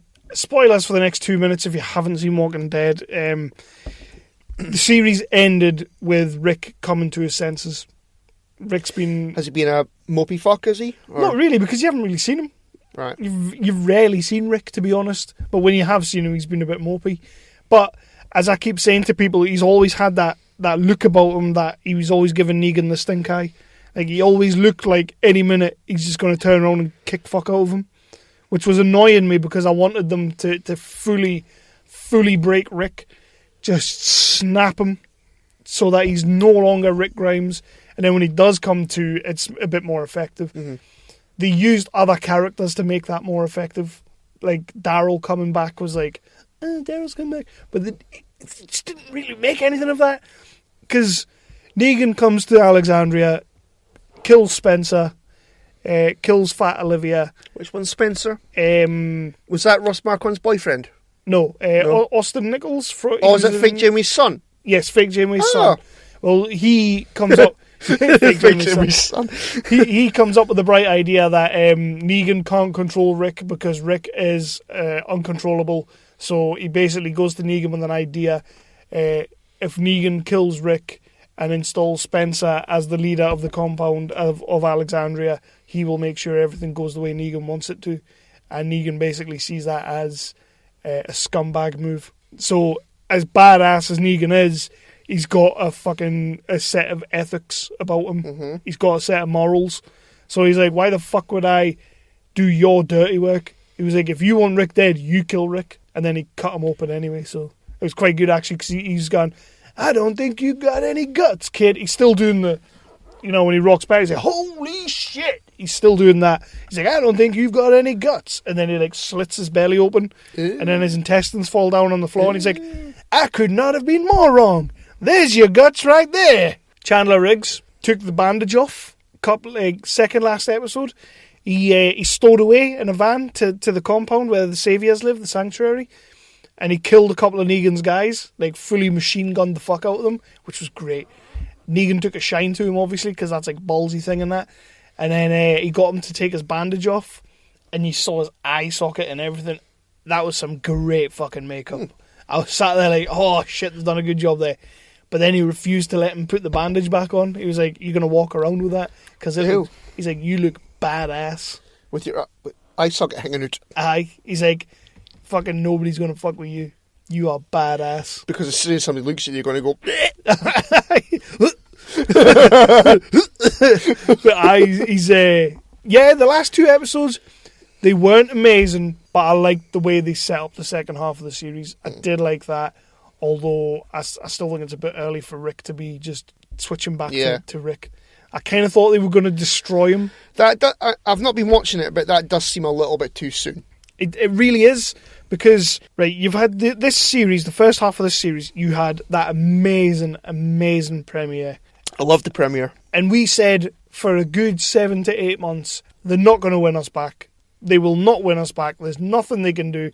They ended it on the shittiest cliffhanger ever. Mm. They fucking blue-balled everybody. What a load of shit. And then they came back with an absolute powerhouse of a premiere. I mean, they've just done the Emmy nominations, and I'm surprised to not see Has it been snubbed, does it? Rick Grimes, Andrew Lincoln, and Jeffrey Dean Morgan. Nowhere to be seen. Huh. Like, I thought Andrew Lincoln, for the snot bubble alone, was going to get like a nomination. But apparently Jeffrey Dean Morgan's got like the Critics' Choice. He's been nominated for that. Yeah, I read that. Yeah. But it's like, those two guys should have been in the running for those awards. They had to be, because that first episode was fucking amazing. Maybe it's a bit of snobbery. Aye, it is. You can't have the number one show in TV ever being fucking nominated for awards. That's just stupid. Basically, is it above the Game of Thrones? Is it? Aye. It's literally on cable TV. It's the biggest show. Right. Like right now, it's massive. And they still somehow fuck it up every episode. Yeah. So yeah, you had the opener. As I said, if you say to me at the start of 7.2, Rambo Carol's back, I think it's coming. I will watch it again. I think it's coming, but unless Rambo Carol's there, I ain't watching it. There was a great scene where it was that same scene, and I hate Morgan. You know I'm not a big fan of Morgan, but Morgan, I was sold for like a split second, because he's kind of like sat there, and the guy's trying to talk Carol into coming out of retirement and killing everyone for him, and she's like, you don't want none of that, and then it cuts back to the guy, and the guy looks at Morgan for a bit of support, and Morgan just kind of looks at him and goes, people will die. A lot of people will die. And I sat there going, you're fucking right, they will. fucking Ramble Carol. Fucking took down Terminus by herself. Bunch of cannibals. But yeah, Walking Dead, it's not been a good series at all by any stretch of the imagination. Anybody who tells you it has been a good series is a goddamn liar. It was a good first episode, it was a good last episode, and it was pure filler. Yeah. Everything else was filler. That's why I gave up watching it, because I watched episode 2 with the fucking tiger. Yeah. And before I put your tweets away, that's not the only reason. I stopped watching it because of a CGI tiger. It wasn't. That wasn't the only reason. It was one of the reasons. You know, I read on Digital Spy for they did a review of episode 3. And I think that was the Daryl one, was it? And the headline of the review was, "Oh my God, that was depressing." So, you know what? I said, I'm not watching that. I'm not watching fucking 8 episodes of that. It was pish. It was absolute pish. And then the week after that, I think was it the hour and a half episode? Yeah, it was. You had the premiere, and then you had the Kingdom, then you had Daryl and Dwight in the prison. Then you had the Alexandria episode when the Saviors came to Alexandria and ransacked the place.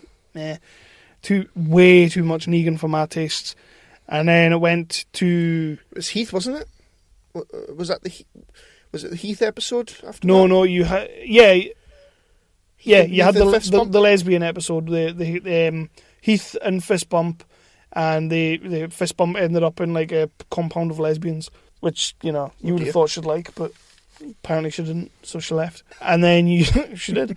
Then you had the Hilltop episode, and then you had the last 2 episodes. Yeah. The Hilltop episode was alright, but it just went to show that Stephen Ogg, who plays Simon, he's the voice of Trevor in Grand Theft Auto. Right. He's a better Negan than Negan. He's fucking great. He's no Jeffrey Dean Morgan, don't get me wrong, but he's so fucking good. And he would have been a great Negan. And yeah, I think he's going to out Negan one day. Out Negan one day. Yep. Yeah. So yeah. Yeah. So that's movies and stuff that we watched. There was one more that I watched. I watched it with Ruby one night. We stayed up quite late to watch it. Tim Burton's Home for Peculiar Children. Yeah. It's got another name as well. Me and Ruby watched it and we both actually loved it. It was surprising how much I love the Tim Burton movie nowadays. Like, it was really fucking good. No Helena Bonham Carter, bonus. No Johnny Depp, bonus. Wow. Just a good ass movie. I didn't even know I could do that now. I know, exactly. I was sort of going, that's fucking Tim Burton. Oh, that was me wiping my eyes. I wasn't crying. When he told Helena Bonham Carter, "You're not going to be in this one," she went, "What?" And Johnny Depp was stood aside going, sharpen up his fucking fingers.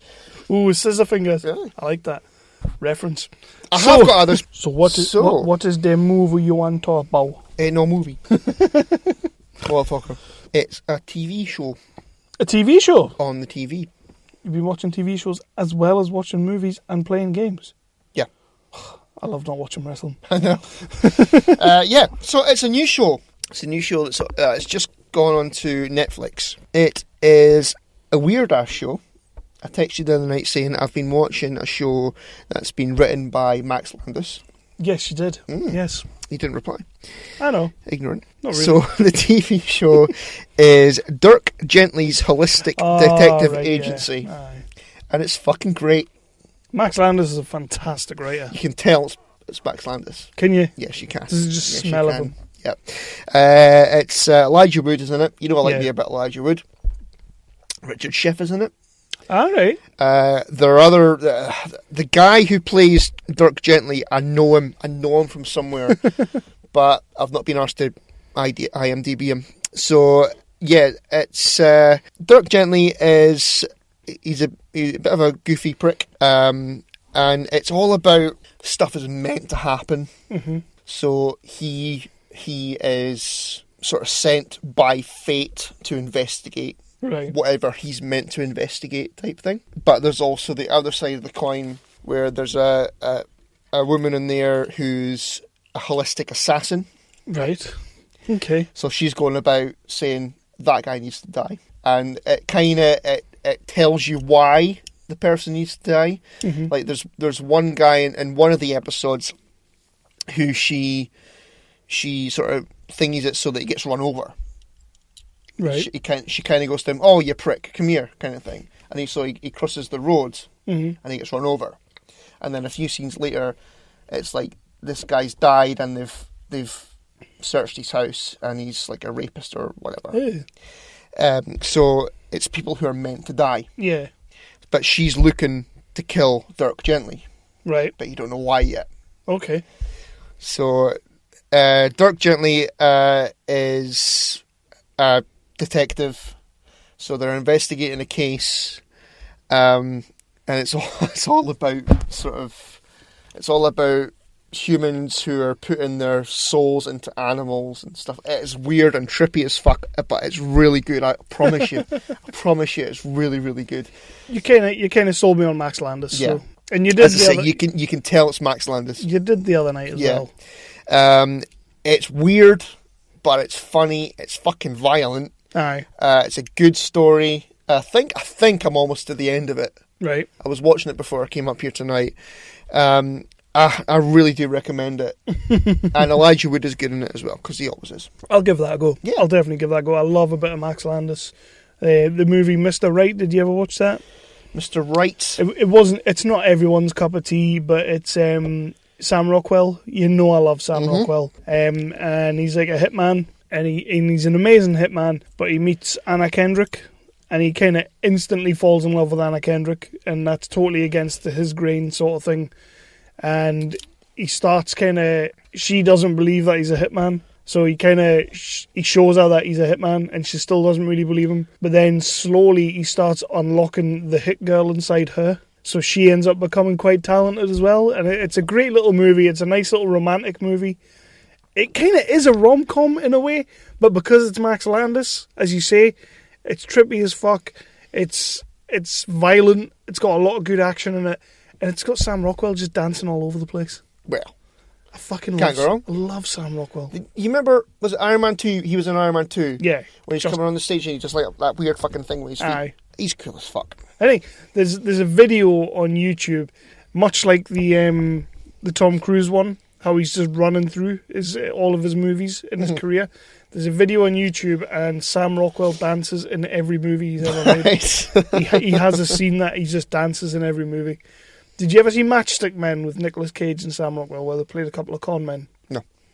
This was the first time I noticed Sam Rockwell, because at the time, I'm pretty sure I was doing like my film and video course kind of thing, and you were sort of dissecting things, and you were noticing things in the background. You were noticing things about movies that you, as a casual armchair watcher, you maybe just didn't get. Like, it just kind of, it's there, it's there, you appreciate it, but really it doesn't sink in. And I watched Matchstick Men, and there's a scene where Nicolas Cage is acting his ever-loving fucking balls off. Because when Nicolas Cage is on point, he's on point. And he's on the phone, and he's acting his balls off. And in the background, the only thing I could see in this scene was, in the background, Sam Rockwell, even though he's doing fuck all in this scene, he's in the background dancing. And he's putting sheets away, and he's doing like paperwork and stuff like that. But he's having a good time while he's doing it. And I just remember seeing that and thinking, how many actors would be stood there in a scene that they're not meant to be doing anything, like they're just sort of in the background, and he's fucking dancing away, and he's just having a good time. That's Sam Rockwell. Yeah. He's the sort of actor that even when he's background talent, he's doing something. He is a good actor, I agree with you completely. I love him. Yeah. I absolutely love him. I can't speak highly enough of him. Yeah. And the Max Landis movie, Mr. Right, is great. A lot of people hate it because it's very Max Landis, but I love it. I like a bit of Max Landis, especially after watching this. He gets a lot of grief, though. Yeah, I know. Well, he's a bit of a hippie, isn't he, and all that. So, Yeah, there is that. a bit hipstery. Hipstery. We don't like that. ADHD. Yeah. He is a bit. But But I love him. as soon as you told me to watch his YouTube the pitch. Death and Return of Superman. Yeah. Great. Yeah, as soon as you told me to watch that, I was bloody sold. Aye. If you That haven't was seen great. that, by the way, all you listeners out there, you need to watch that. That's fucking great. So, I'm going to speak about a couple other ones here. Another one that's also just started on Netflix. Again, next Netflix exclusive. Did you ever watch Mythbusters, ever? No. No, right, okay. Well, Mythbusters was on, I think it was Discovery Channel, or History Channel, one of the two. And it kind of got it kind of got screwed over a little bit, the show. The show was running along fine. You had the two main guys, Jamie and Adam. Mm-hmm. And then you had the three ones. It was Carrie, Tori, and another one. Grant. Carrie, Tori, and Grant? That'll do. Go with that one. But yeah, the studio started... I don't know if like ratings were down or whatever, right. or they wanted to shake it up, but they ditched those three. They ditched Carrie... Well, go with Carrie, Tori, and Grant. We'll just go with that. Yeah, and so they ditched those. They fucking just said, no, you're not on the next series. Mm-hmm. And then, so it was just the two main ones, and then it got axed. Right. So they're bringing Mythbusters back, but it's a reality show to find the new hosts of Mythbusters. Wank. Utter wank. Yeah. But Carrie, Tori, and Grant have been given their own show on Netflix. Mm-hmm. It's called The White Rabbit Project. Right. And it's really fucking good. It's Yeah. the same kind of thing. It's, just the first episode was like superhero power myths. Right. So it was like which superhero power would be sort of realistic and most powerful and all that. Flying. So they had flying, Mm-hmm. they had lightning, they had like a big lightning machine fixed up. Okay. And so the guy, I think it was Grant, had a sword sort of thing. And so they had, mannequins thingied out. So he was hooked up to it. And so he was like going like that, pointing with his sword to the different mannequins and they were blowing up. And it was fucking cool. So they had mic control and all that kind of thing. And it's really good. It's great to see those guys back on TV again. Yep. And yeah, I would watch that on Netflix. Next one. This is a show that's on BBC. We spoke earlier on about fucking BritBox. BritBox. For all you Americans out there, this is one to watch if that actually does happen. It's a show that's on right now on BBC Two. It's called Close to the Enemy. Yeah, it's set after World War Two. Lost me. It's set after World War Two, and it's about basically the Americans, the British, and the Russians were all sort of trying to get the best Nazis. The ones who were doing experiments and all that kind of thing. This human centipede guy. No. No? No. Nobody wanted him. Nobody wanted him. I wonder why. Nobody wanted him. I cannot believe nobody wanted the human centipede guy. The main one that they're on about is he worked on rockets. Right. So the British are wanting to break the speed of sound. Cool. So they're basically trying to sort of coax different Nazis to work with them. Cool. But it's quite a good cast. It's all sort of twisty turny in that. You've got Freddie Highmore is in there. Mm-hmm. Alfred Molina is in there. Mm-hmm. Angela Bassett is in there. Is it Alfred Molina a Nazi? No, he's not. Yeah. Well, not yet. Okay. I've not seen the whole of it yet. Maybe. So I think it's episode 7 out of 8 or something. It's Okay. It's on tonight. It's very, very good. Very, very good. Yeah. Cool. Aye. So, right. This isn't a new show, but I was messaging the other night, and again you didn't reply. Oh. I'm starting to feel annoyed. When you get the double blue ticks and that fucking son of a bitch has read it. He's not replied. So I'll just stop reading it, and then you won't bother. I'm fine with that. I'm okay with that. This one is. I actually treated myself on Cyber Monday to this Blu-ray box set, and it's The Next Generation, Star Trek: The Next Generation. All right. Oh, you did. You messaged me about that. I did. I I didn't reply. I did. You didn't know. You fuck stick. Did you get the blue sticks? Blue ticks. I got the double blue ticks many, many times, like 5 or 6 times. Oh, Yeah. that's great. Yeah. No. But they've gone back and they've redone all the special effects and all that kind of thing. The Enterprise looks fucking cool. Yeah, they've done that with the original series as well. They did. I've not bought that one. It just doesn't look as good. I've never actually watched the original series all the way through. I watched the original series movies, Yeah. but I never actually watched all the original series episodes. It's all right. It's all right. But they've redone all the special effects and all that. That looks great. They've obviously gone back and cleaned it up and everything because obviously it was. I think it started in 1987 or 1988 or something. And it looked like it was like filmed in the 60s. Yeah. Aye. A lot of it, I'm about halfway through season 1, but you know how with DS9 and Voyager, right? With DS9, did you watch DS9? No, right. Okay, Voyager then. I did a little bit. Voyager only really found its footing when it brought the Borg in. Yeah. So that was like season 3 or 4. Mm-hmm. And I think DS9 was the same when it brought the Jem'Hadar in, Right. and it started off with the whole war and all that kind of thing. It means nothing to me. I know, but I'm a Star Wars fan. I'm making a point though. But with TNG, I couldn't really remember. I think I've only actually watched TNG from when I watched it on TV back in the day. I've never actually rewatched it. Right. And I couldn't really remember when it actually came into its own. Right. But from season 1, there are a lot of fucking good episodes in there. Mm-hmm. Because Patrick Stewart's in it. Well, exactly. And obviously Jonathan Frakes. And he's already seen everything. So Jonathan, he's already seen everything, exactly. Yeah. They try to put the clothes back on, but he's already seen everything. Yeah, I just wanted to mention that. I enjoyed it. I really enjoyed it. Good. I'm glad you are. Thank you very much. Glad you are. Yeah. Merry Christmas! DS9 was crap. It was not crap. You're crap. Wow. You know? So, is that it? That is not it. But that's all for TV shows. That is all for TV shows. But I have been reading a comic book or a graphic novel, if you will. Have. Yeah. So we were approached by these guys about a graphic novel that is out now. You can buy it on the Amazons. Right now. You can go on there and have a look for it. It's been brought out by Caliber Comics. You know what you can do? What can you do? You know what you can. Go on then, Kev. You know go. go. You can go to the 365flixpodcast.co.uk and you can click a link that I will be putting in there after. Or you could go into the show notes, maybe. Or the show notes, yeah. Maybe. Well done. I like the way you saw. We are fucking shit at pimping things out. Yeah, we are.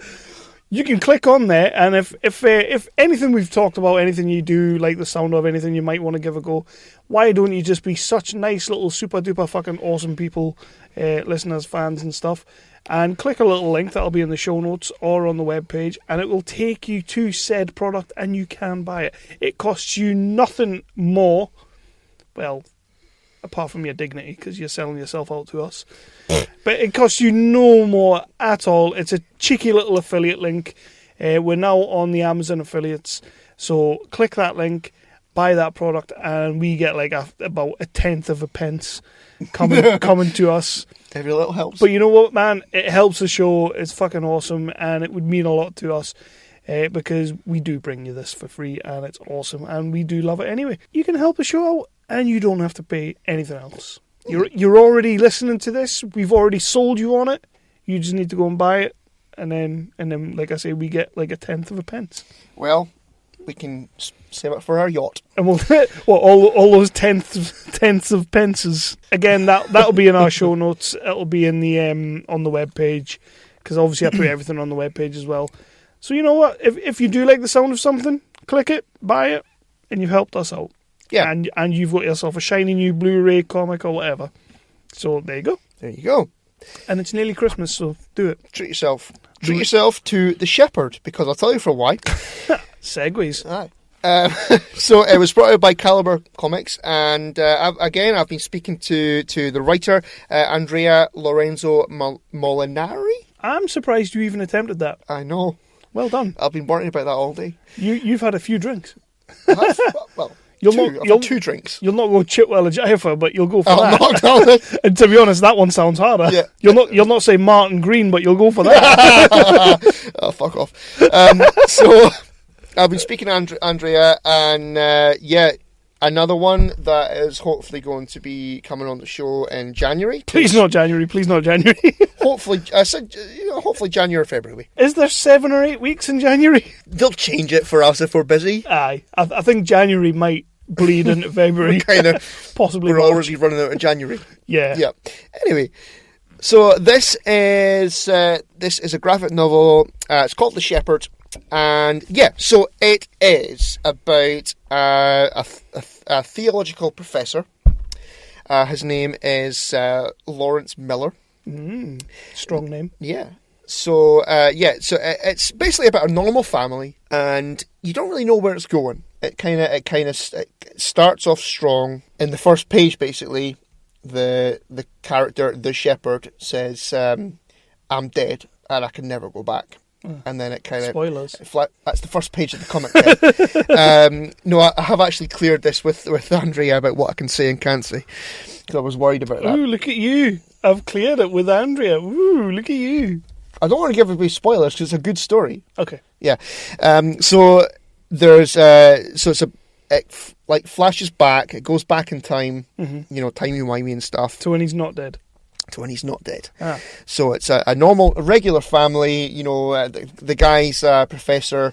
He's got three kids. The eldest is a little bit of a sort of teenage dickhead kind of thing. You know, They usually are. Yeah, they normally are pricks to a man. So that's the setup of the story there.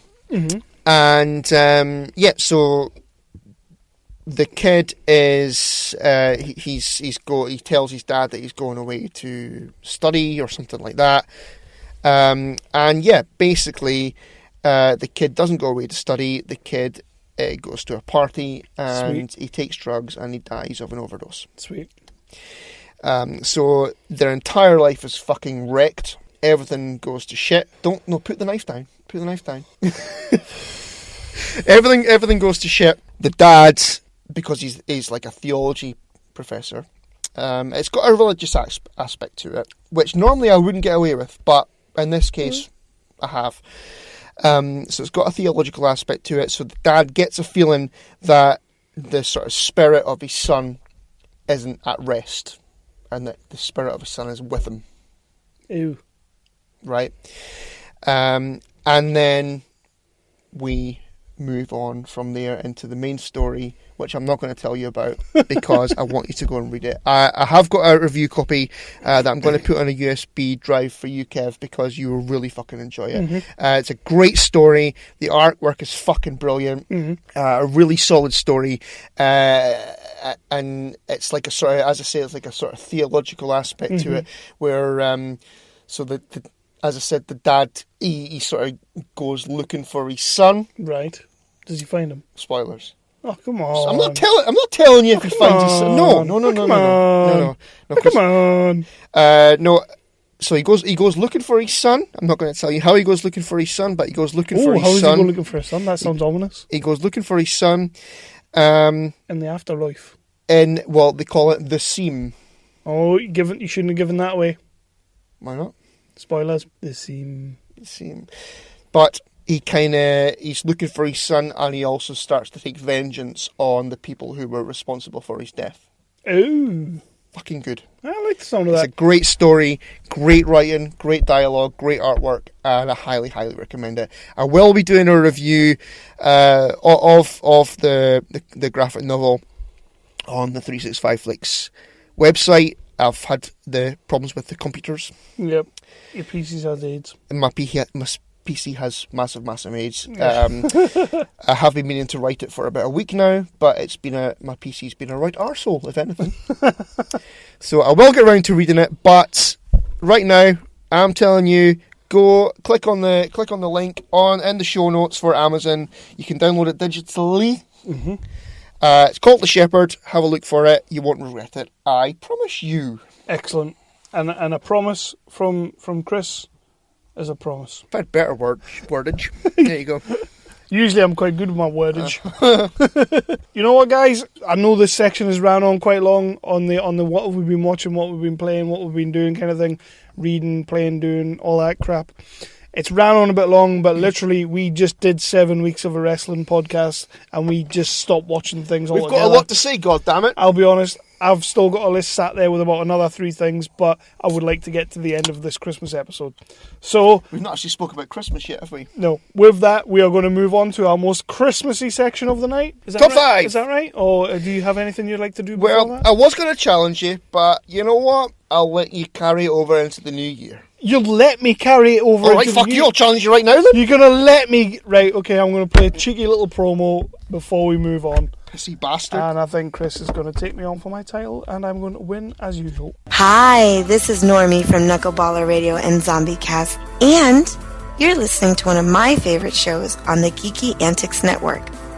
Don't forget to check out the rest of the gang over at geekyantics.net. Warning, there might be rants and food ahead and possibly inappropriate behavior. Don't tell anybody, though.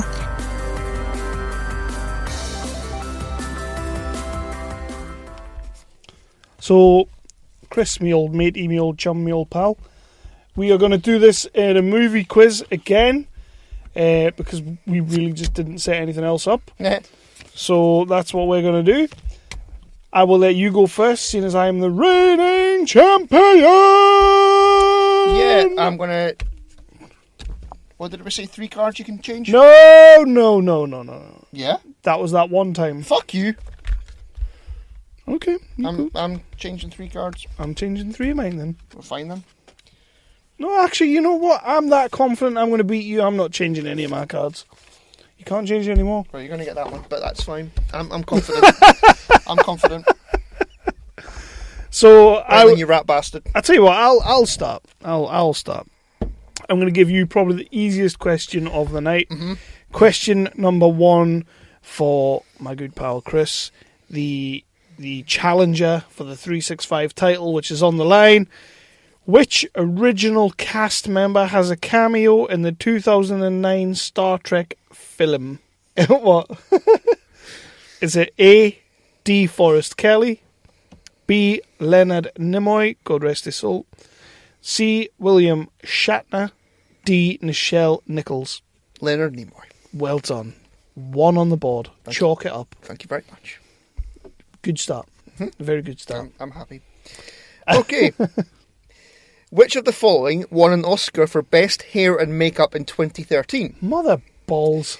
A. Skyfall, B. Les Miserables, C. Bridesmaids, or D. The Artist? It's got to be 2013. Right, what are we in now? Miserables. Les Miserables. It was I. Yeah. The other one was black and white. Who cares about that? Yeah, pish. Oof. Who... Right, this is question number 2. Mm-hmm. It's 1 for 1 so far. Who directed Sleepless in Seattle? A. Tom Hanks. If you know this, I'm going to kick you in the balls. B. Nora Ephron. C. Sven Nykvist. D. Mark Shaman. Shaman. Would you like me to repeat the question? Repeat them? Repeat the option. Well, not Tom Hanks, obviously, but the other 3? B. Nora Ephron. C. Sven Nykvist. D. Mark Shaman. I'm going to go Nykvist because it sounds funny. Nah. The only woman on the card, Nora Ephron. Oh, piss and shit. And that's the one I would have went for because it's a chick flick. Mm-hmm. Not that only chicks can... No, not going down that road. Not going there. No. Put away your tweets. Okay. Which character does Marlon Brando play in Apocalypse Now? Pertz, Mertz, Kurtz, or Gertz? He played Colonel Kurtz. Fuck you. I've seen things. Oh, here's a good one for you. Number 3. To make it 2 for 3. Mm-hmm. Who provided the voice of Margot in Despicable Me movies? A. Jeanette McCurdy. B. Miranda Cosgrave. C. Victoria Justice. D. Ariana Grande. Would you like me to repeat them? Yep. A. Jeanette McCurdy. B. Miranda Cosgrave. C. Victoria Justice. D. Ariana Grande.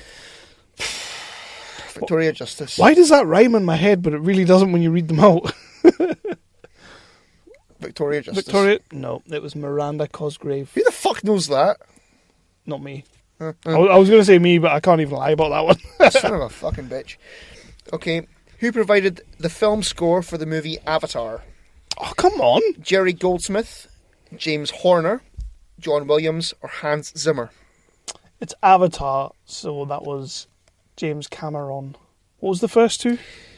First two was Jerry Goldsmith or James Horner. What were the last two? John Williams or Hans Zimmer. Wouldn't have been John Williams. Would it though? Because it is sci-fi. B. Fuck you, yeah. Was that right? Oh, who was B? Horner. James Horner. Horner. Aye, James Horner. That's who I thought. Yeah, John Williams only does Spielberg stuff. Right. So. Well, I think you're... Oh, you can still do it if I get my last two wrong. Okay. You can still do it. It's doable, mathematically. Yeah, I'm just looking at my last card. It's not. Which groundbreaking drama by Richard Linklater spans across 12 years? A. Girlhood. B. Anotherhood. C. Kidulthood. Or D. Boyhood. Boyhood. That's a great question. Kidulthood, isn't that one with the one directed by, what's his name? Noel Clarke. Yeah. Yeah. And Anotherhood was directed by Adam Deacon. I see. See, as we do a trivia quiz, I'm giving you trivia knowledge. Yeah. What is the name of Jack and Dina's cat in Meet the Parents? Mr. Snoot, Mr. Bubbles, Mr. Jinx, or Mr. Bill? Jinxie, Mr. Jinxie. It's fucking Jinx, aye. He's not got opposable thumbs, you can't flush toilet. This is number 5, by the way, and technically I've already won, but we will carry on till the end, and I am your I'm still your 365 champ. Don't ever say that you will let me carry on to the new year. That annoy you? You asshole. Wow. What is the dude's chosen? What is the dude's chosen sport in The Big Lebowski? A. Basketball. B. Bowling. C. Darts. D. Poker. Bowling? Yeah. You got 3 out of 5 there, Chris. And I'm going for a clean sweep. Mm-hmm. Yeah, well, you're going to get this one. There's a passage I got memorised, Ezekiel 25:17. It's spoken by Samuel L. Jackson in which film? Pulp Fiction, Reservoir Dogs, Taxi Driver, or Casino? Pulp Fiction. Consider he wasn't even in the fucking C&D. This game is not my friend. He was in Casino. He was in Casino, was he? No, he was in Goodfellas. Sorry, he was in Goodfellas. Yeah, this game is not my friend. It's not your friend. And I bought the fucking thing! You shouldn't have bought it, because I'm never going to lose that game, so... Bastard. That's like what... Right, Brigger, you got to cash in. Lazy. Lazy prick. On that, we will be going on to our Christmas top 5 let's go in Christmassy. 2 seconds. First of all, let me just play another quick promo, because I'm feeling awfully festive.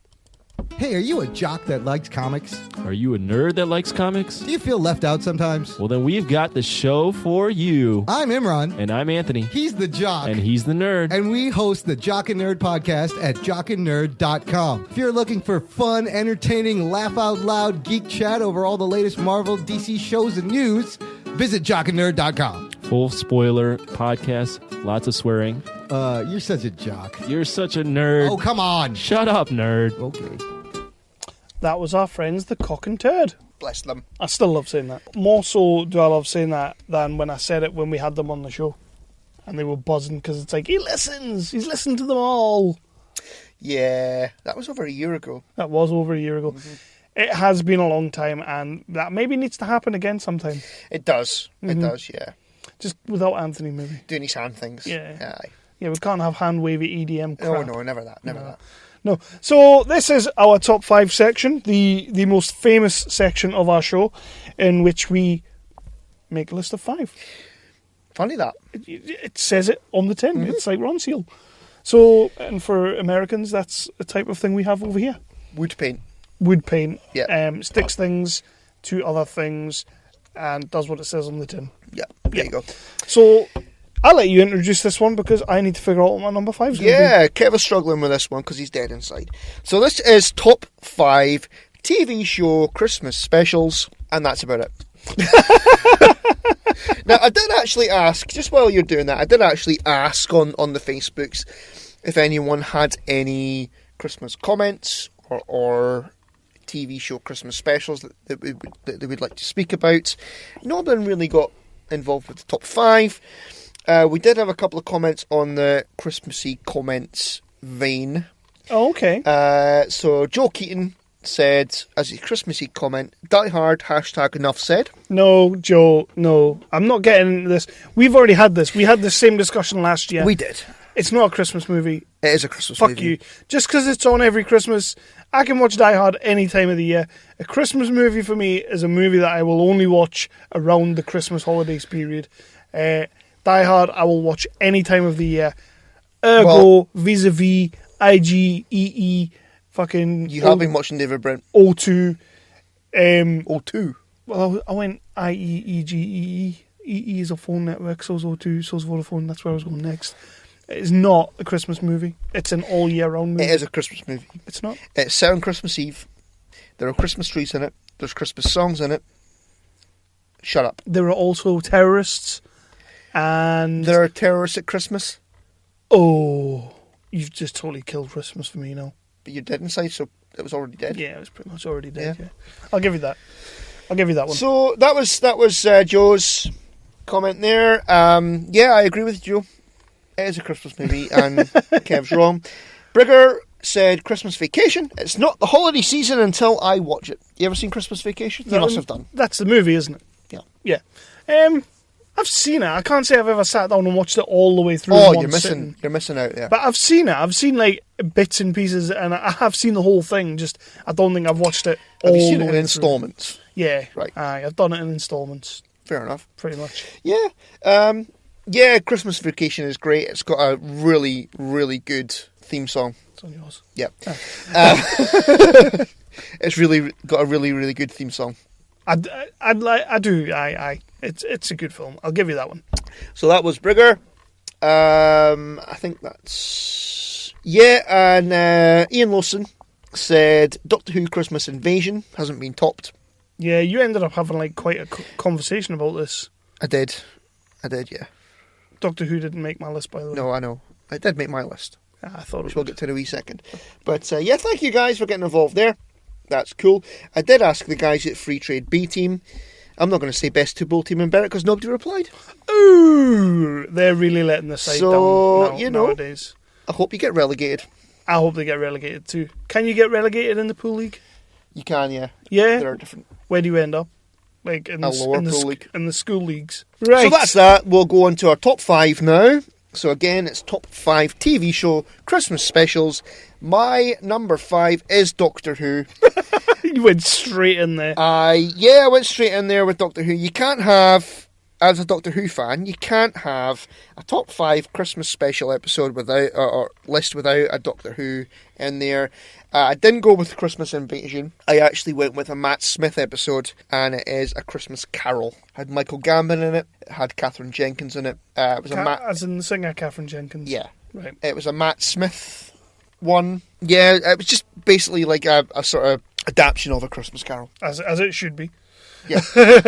You would get that from the title of anything. It's not a story you can change too much. It's so it is what it is, does what it says. You know? It was a good episode. It was nice and Christmassy. There was lots of snow and stuff and things. And I think basically Michael Gambon was a miserable prick, like Ebenezer Scrooge, and so the Doctor had to go back in time to the different points in his time stream. To I think it was Catherine Jenkins she only had like so long to live or something, and so he went back in time to different points in Michael Gambon's time stream to let Catherine Jenkins out of like time stasis. Right. Yeah, I think that's what the point was. You think? I think so. It's Doctor Who though, so it could be about It anything. could be completely different. Yep, so that's my number 5. My number 5, because I still haven't finalised. Mm-hmm. My number 5, I'm going to go straight in with the classic Father Ted. I've got that as honourable mention. Yep, with the one with in the panty aisle When they're in the store, yeah. Amazing. Yeah. All the priests running around the underwear garments. I love that. Father Ted was always a great show for me. It's one of my favourite British shows that we've ever had. The man died far too early. We should have had like another 10 years. Oh, hell yeah. Another 10 years of fucking Father Ted. Unfortunately, we never got that. And the Christmas special was a good one. It's, again, I don't have to say full disclosure, I'm not the most Christmassy person ever. Since I've had the kids, I have got better. Because it's all about that. It's all about bands and stuff. So I have got better towards Christmas, but most of my things, the less about Christmas, the better. But Father Ted, great show, great Christmas special, and there's nothing better than watching all those priests run around panties. Yeah. It is quite funny. I always remember the bit where they're trying to get... They try to tell the people that the store's closing so that they can get out. Yeah. And they get the boring guy with the low, boring voice to say it's now closing time. And so everybody's like, well, you make your way to the checkouts, please. And then Father Ted grabs the mic and goes, not that way, for fuck's sake! I love that episode. Love Father That's Ted. good. Love That's Father good. Ted. Yeah. So as I said to you before, I've gone all British for my top 5. Yeah. I've not. That's about as British as I get. Because you've not. No. Wow. Well, yeah, a little bit. Because you can't, you know, we do good Christmas specials. We do. So this one is from 2008. And it is a classic British show. The Americans have tried to remake it, and it flopped badly. And my number 4 is Gavin and Stacey Christmas special. I did see that, like, as I was going through a list, trying to nail down my top 5, and I knew straight away it'd be in your list, which pissed me off, because I was like, yes. As you know what I said to you during the week, mate? This was the easiest top 5 I've ever done. Because I wrote them out, and then I thought of other ones, and normally that's when I start to struggle. Yeah. Because I thought, normally I think, oh, I really want that one in. But my top 5, it was like, no, nothing's moving that.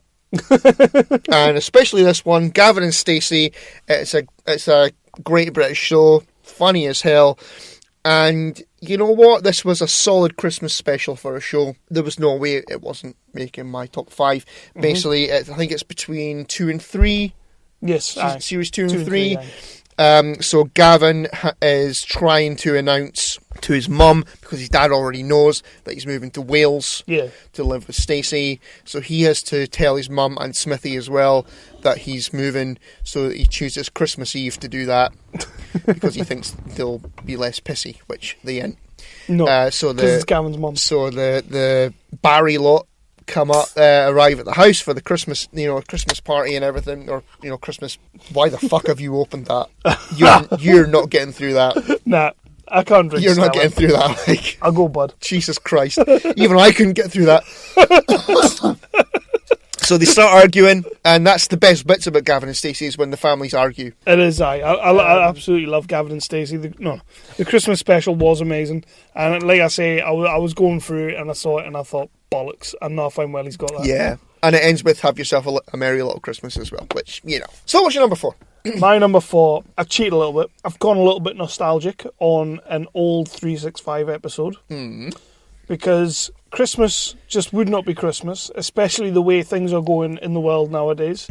Little call back to the story we were having in the house with Lindsay a bit earlier. I went with Star Wars The Holiday Special. Fuck off.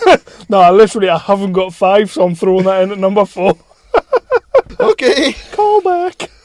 Star Wars The Holiday Special. That was our review last Christmas. It was. This time last year. Basically, that does not feel like a year ago. Basically, because I don't have 5, I'm going to tell people, just go back and listen to that episode, because it's probably better than my top 5 right now. You have struggled with this one, haven't you? I've suffered. Yeah. I've suffered. You know what it is? I didn't think I would suffer, because as you say, the Brits have done so much amazing sort of Christmas specials, but then it was like, even Lindsay's like, what about the Only Fools and Horses when they do the Batman thing? And I was just kind of like, I never watched it. And it's just like, what about, such and such when they did that? And even you, what about the Alan Partridge, No Me, No Neil? I didn't watch it. And it's like, why the fuck didn't I watch any of these shows? They're all classics. They are classics. But I didn't, so I couldn't put them on. There you go. Because if anything, I'm fair. If I'm going to bullshit you, I'm going to tell you I'm bullshitting you. So speaking of bullshitting, why have you picked the Star Wars Holiday Special? Because I don't have anything else. I see.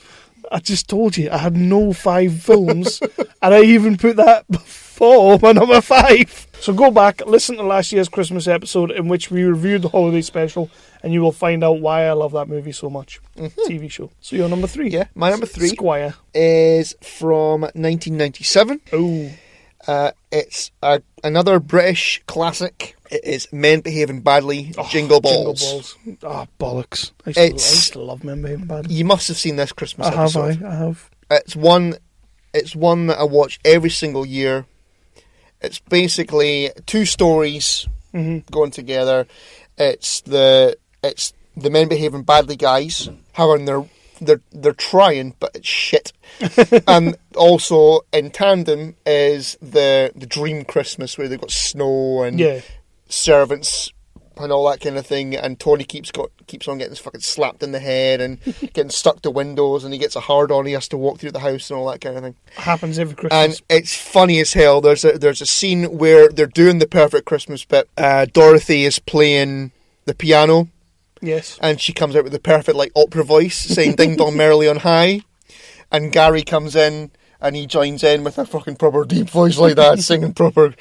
It's fucking great. It's fucking great. I have to watch it every single Christmas. That's a good one. That's a good one. That's my number 3. Okay, this is where it gets easy for me because I have 3.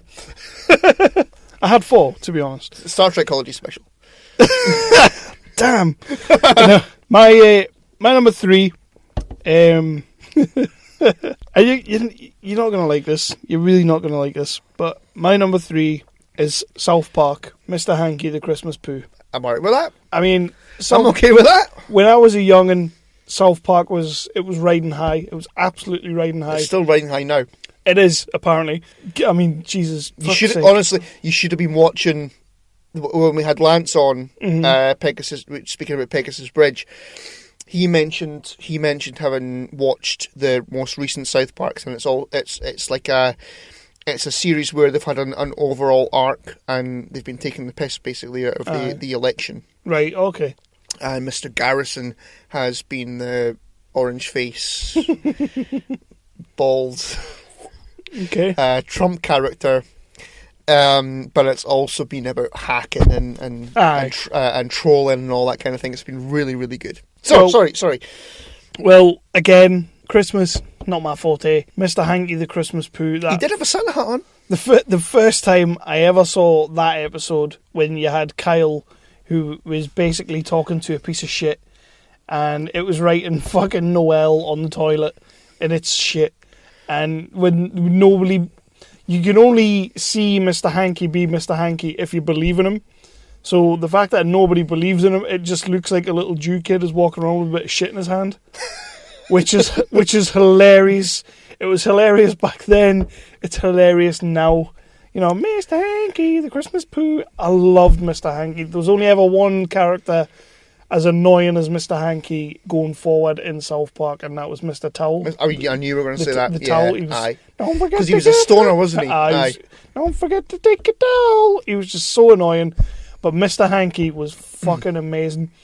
And in the later series, this wasn't like a Christmas special after that. It was like in a later series, you met Mr. Hanky's family, and he had a load of little shits as kids, and it was just fucking brilliant. Only the makers of South Park, you know. But the Mr. Hanky Christmas special, I fucking love that episode, and it's always stuck with me, if anything, just because it's a little piece of shit. Fair enough. And I can't believe you thought I wouldn't like that. I just didn't know how you would feel about that one. Why do you think I would get the rage at that? Because it's South Park. South Park's not fucking Christmas! Screw you guys, I'm going home! So, Mr. Hanky the Christmas Pooh. Fair enough. So, my number 2 is from 1996. Ooh. I know, I'm going further and further back in time here. You are. I know. I'm going to the 80s for my number 1. 1996, and it is another British classic. It is The Vicar of Dibley, The Christmas Lunch Incident. Oh, is that when she goes to everybody's? Yeah. Aye. Good episode. Yeah. Aye. I'll give you that one.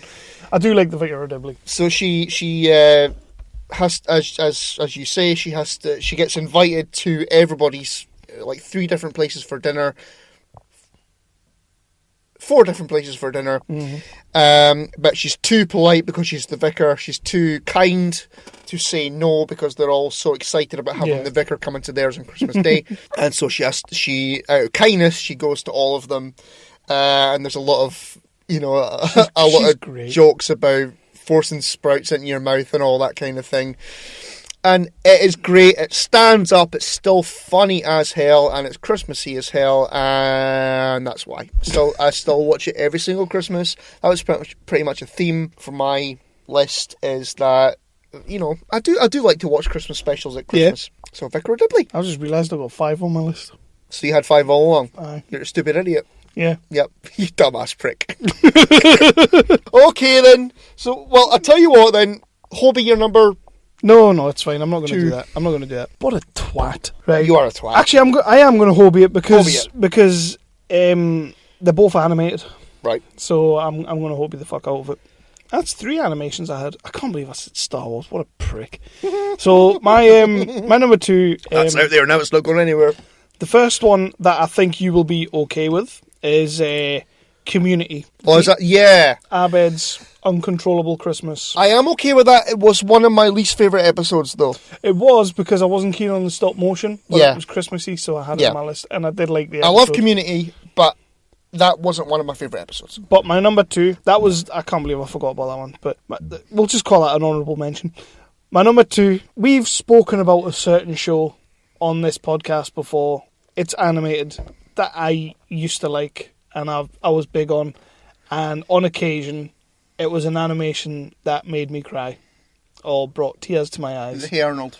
Hey Arnold, the Christmas special, was amazing.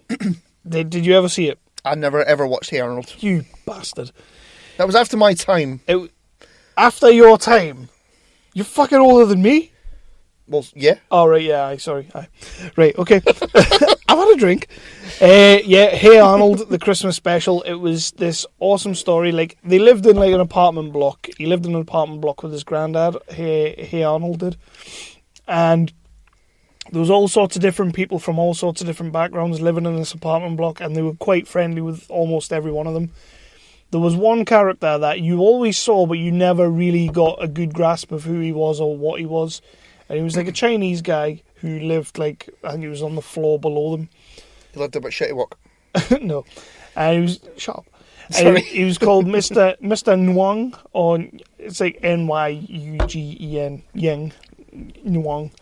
And he lived below him, and they did a Secret Santa in the house, and Arnold got him. So, like, he was really kind of struggling, trying to find something to get him and all that.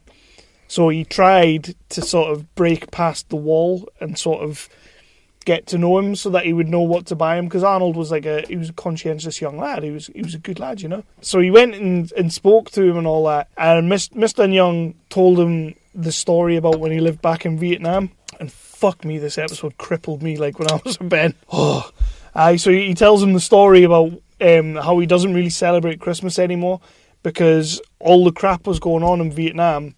And he gave his daughter to an American soldier to give her a good life. Shit. No, like not seedy or anything like that. No, I didn't mean that. It was like to get her away from the shit.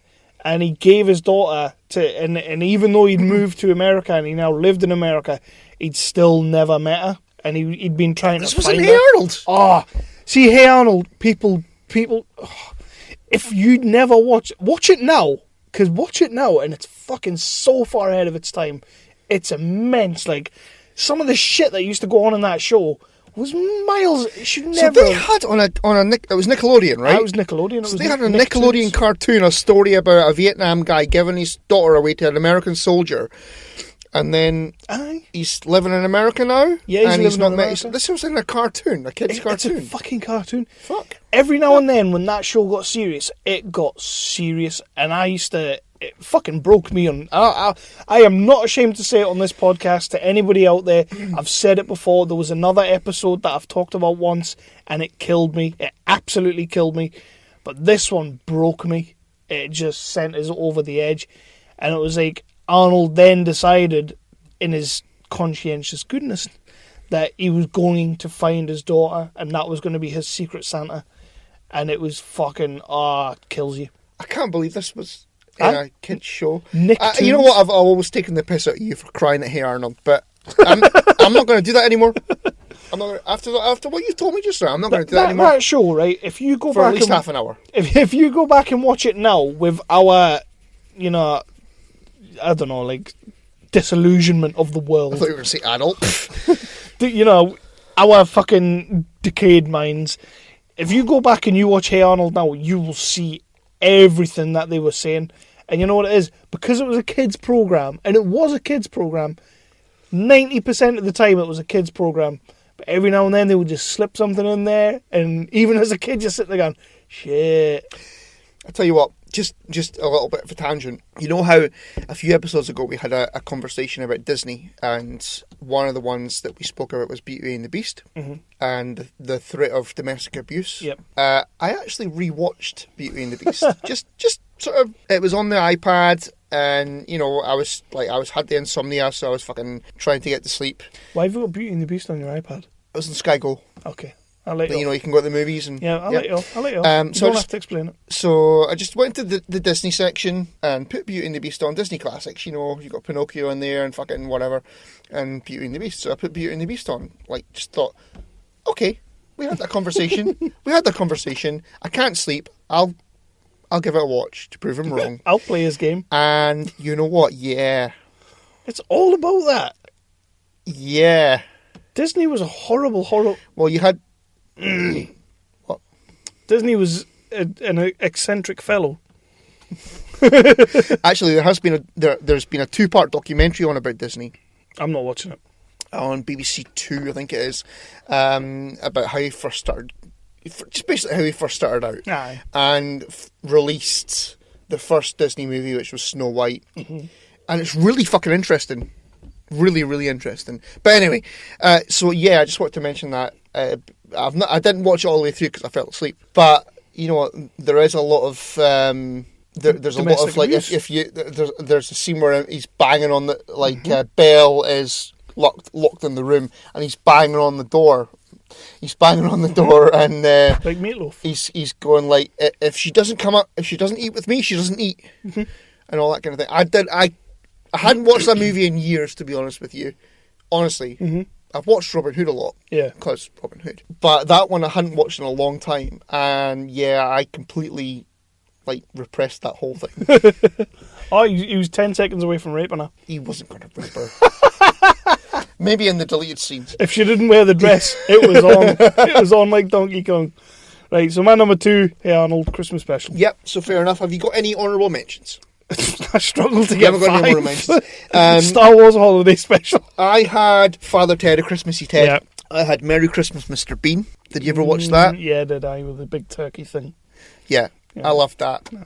That was another one I watched every year. Gets it stuck on his head, doesn't it? Yeah. But there's also there's the scene in Harrods where he's wanting to buy a set of Christmas lights. Yeah, no. And I loved Mr. Bean. Never a fan of Mr. Bean. I loved Mr. Bean. And The Office Christmas Special Part 2. Spoilers. My number 1 is from 1988. How far back are you going? I know. You're not going to be surprised at what I say, though. Okay. It's another... No, it's not Doctor Who. Another British comedy classic. This show went for 4 series and it got a Christmas special. It is Blackadder's Christmas Carol. Yeah, I've never seen it, but I've heard a lot of people go on about... I've heard a lot of people go on about Blackadder, but people do talk about the Christmas special. People do like that. It is good. Basically, I know you never watched Blackadder, but the whole thing about Blackadder through the 4 series, you got Blackadder, Blackadder the second, Blackadder the third? I can't remember. Blackadder goes 4th. But the whole thing about those 4 series is Blackadder is a sort of devious, conniving bastard, basically. Yeah. He's sort of playing people and all that kind of thing. What they did with Blackadder's Christmas Carol was a reverse of the Christmas Carol story. Right. So A Christmas Carol, Ebenezer Scrooge is a miserable fuck. He's, horrible bastard like Blackadder. Mm-hmm. But with a Blackadder's Christmas Carol, they reversed it. So Blackadder was good.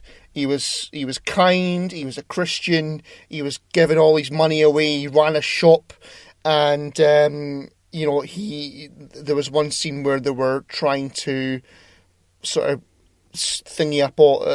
add up all the profit from a year. It came to 1 penny or something like that, because he'd given all his money away to people, and there were people taking the piss out of him, and sort of being devious fucks with him. Aye. And then Robbie Coltrane is the ghost who comes in because I think he's on a break from haunting the old guy down the roads. It's set in Victoria times at the same time as A Christmas Carol. Yeah. And so he's on a break, so he comes into Blackadder saying, you're a good boy and all that. I've not got any problem with you. Nothing like your predecessor, your ancestors. Mm-hmm. So they show him the Blackadder from Queen Elizabeth, the Blackadder from Prince George, and then they show him the future. And the two different versions of the future, like what would happen if he went bad, and he's like the ruler of the universe, and what would happen if he stayed good, and he's Baldric's fucking dog body wearing a posing pouch, and it's funny as hell. It's fucking funny. It really is. It's great. I was never into Blackadder. I think you should give it a go. You keep telling me I should. I think it's more Rowan Atkinson. I just was never a big fan of Rowan Atkinson, if I'm honest. I don't know what it is about him. It's just... The man's a genius. So they say. And he probably is. I mean... You know what? Fuck your John Cleese. All respect to the man. But fuck your John Cleese comedy genius. Rowan Atkinson is a comedy genius. So they say. I will give you that. They say that. Yeah, they do say that. So they say. So they say. Stuff and things. So what is your number one, my fine friend? Well, you just ruined it. What? The Office. oh, fuck. Oh, sorry. No, my number one from the word go was The Office. Love The Office. Always been a fan of The Office. Interesting that I spoke about Brent earlier in the new movie. But, I mean, the Christmas special for The Office is the absolute epitome of a Christmas special for me. That is literally, like... I don't do works Christmas dues because they're always shit. There's always somebody who fucking says something they shouldn't. Usually me. Yeah. It's the worst possible fucking environment to be in. Yeah, I don't miss that. I've been self-employed for 7 years now, from what you were saying, and then, another lad was saying the other week about his wife going to one, and I just thought, that sounds fucking terrible. I hate them. I've only ever enjoyed one, and that was when I worked in my last job. I've signed that many fucking defamation things that I can't say the name of the place, but when I worked there, I went out, it was the year before I finished, and we decided we'd set up we'd all go up to Edinburgh, and we'd have a proper works day out, but away from Berwick, so there's no work shit getting in the way. You're not going to bump into work people. So we went up to Edinburgh. 6 people turned up out of the whole people that we invited, which was like the full shift. That's what you get with work fucking dues, isn't it? Aye, but 6 people turned up, and I had a fucking amazing day because it was the people I spoke to on a daily basis, the people I liked speaking to on a daily basis. I had a fucking cracking day. I got way too pissed, but it was a cracking day. I think you ran into me at the pub that night. I probably did. I think you did, and I think I walked you home. It was the night I kind of stormed away from everyone. I didn't have my way with you. Did you not? I may have. Could have tried. It might let you. We don't talk about that. No, the last one I can remember going to was my job before I went self-employed. And, to be fair, it was good. I had... Paul, who's been on the show, Gary, who's my business partner now. So, it was all right. It was fine. I think it was in Edinburgh, I think. Yeah. From what I remember. But it was fucking 7 years ago. So, So yeah, the Office, the Christmas special part 2, it was in 2 parts, wasn't it? It was in 2 parts, yep. Christmas Day and Boxing Day, I think. The first part was decent, but the second half is amazing when you get Brent telling Finchy to fuck off. You get Tim and Dawn just getting on, and just even just that scene when she's in the taxi driving away, and she opens the art set. Never give up your dream kind of thing. Absolutely, just Ricky Gervais and Stephen Merchant, when they are writing on point, they are fucking amazing. And The Office Part 2, the special was just fucking immense. Just the only one, actually, I tell you what, I didn't actually think of this, was the Extras Christmas special. Never. Which you never watched the Extras? No, I would have watched it, but did they have a Christmas special? They did. Is that the one where he ended up on Big Brother? Yeah. Yeah, aye. Yeah, and he did the monologue to her. Aye, because that was a Boxing Day one, and that had me fucking crying. when he looked at the camera, because he's on Big Brother, he looked at the camera and said, like, I've like treated her like shite and all that kind of thing. And the answer to your question is, I would be in the Giant's pocket, or whatever the question was, and I was like, oh! Honestly, the tears were streaming down my face. I couldn't remember if that was a Christmas special. That was special a Christmas special. I completely forgot about that. I'm boiling now. That's annoying. That is I'm annoying. boiling now, yeah. And I put Star Wars Holiday Special on, so... You put fucking Star Wars Holiday Special. There you go. What a gimp. The whole episode's great. It's just the little bits about The Office that I always loved. When the camera stays on a scene for a bit longer than it should, and that's when you get like the little genius of like Big Keith and all that on the decks. Just stuff that you know is going on in that show, but you don't expect to see it, and you always see it. Like when the dad, Stephen Merchant's dad, plays the janitor, carries the fucking table through, and he looks at the camera and he's like, just fucking great. I mean, I love The Office. It was one of my favourite British shows that's ever been made, if not my favourite in its entirety, which I think is why I got so bummed with the Brent movie. But yeah, The Office, the Christmas special part 2, so many fucking payoffs in that episode. Brent finds somebody that he actually likes. He tells Finchy to go fuck himself. Yep. I always kind of thought when he tells Finchy that, I always got the impression that Neil kind of grows a little bit of respect for him instead of thinking he's just a fucking joke. It's just great. The whole Tim and Dawn thing, you'd been waiting so long and then you finally got it and it was worth it. Good stuff. And that's my top 5. Good stuff. That has been the top 5. Mm-hmm. And that's been the Christmas special. A long as fuck Christmas special. I know. It's been a tough old year. It has been. You know, as a podcast, we've had a good year. And, you know, again, we said it a few times, but we want to say thank you to everyone who has been listening this year. Thank you so much. We appreciate it so much. And thank you to everyone that we've been able to interview. Look for us in 2017. We're coming back with a vengeance in January. I feel like I'm going to age about 10 years next year. It'll be fine. It'll be fine. You know, we've got Death Star plans and stuff and things. So look for us in 2017. And again, it's Christmas. You've all got your iPods. You've all got your new iPods. You're all getting onto the iTunes. We're on there. We are on there. You can find us, although you're probably already listening to us, so that's a bit redundant. We do have some other amazing podcasting pals that we've just... you know what it is? I was speaking to someone the other day. Chavi that I work with does the marshal and everything, and he was asking us about going to Cincinnati next year and all that. And I says to him, you know what the fucking coolest thing is? The coolest thing about us going to Cincinnati, like, it isn't... I mean, the Comic Expo is going to be amazing. That is phenomenal. I can't believe we're even doing that, to be honest. But the coolest thing is when we started this, a couple of months in, 3, 4, 5 months in, we started joining up with the networks, and we started like speaking to people like Brigger, the Hobie guys, the Graphic Novice guys, the Jock and Nerd, all the people we've kind of met along the road. And I turned around and I said to him, I said for the last year and a half, these are people I will never ever get to meet. And that's what's so cool about it. This is the cool part, is we're going to fucking meet them. We're going to meet them? We're going to meet them. Yeah. And I'm totally going to give Big Brigger a big fucking cuddle. And Dev's not cuddling me, because he will fucking crush me. Dev, all respect to you, man. Love you. I love your banter. But yeah, next year we're going to go and meet some of these guys, and that's the fucking coolest part of everything we've done so far.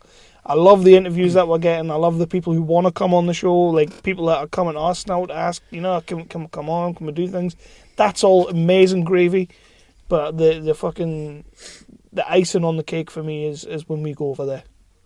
September's going to be a good month next year. Yeah. And yeah. That's our Christmas episode. Yay! Merry Christmas, you lovely people. Can we call this like the Christmas episode / New Year's episode? Because I don't want to do another fucking New Year's episode. No, we'll come back in January and we'll do our 2016 roundup thingy. I don't want to do a 2016 show. Our 2016 movie roundup. Can we do like an in memoriam section? No. No, we'll be there about 3 hours. The podcast will go long. Yeah. No, we're not doing that. Because we'll be fucking greeting by the end of it. You know what made me laugh when I was listening to another damn wrestling show? What? the comeback kids when they did their first episode back, and they were sitting at like an hour and 10, or no, they weren't even at an hour yet, and Matt said, "Yeah, I don't really care if we're going long. It's our first episode back," and I was sitting there, "Oh, fucking bless! You're not even at an hour yet." Yeah, Pussies. Ooh. And I love Matt Joe on the other one. Matt John, Yeah.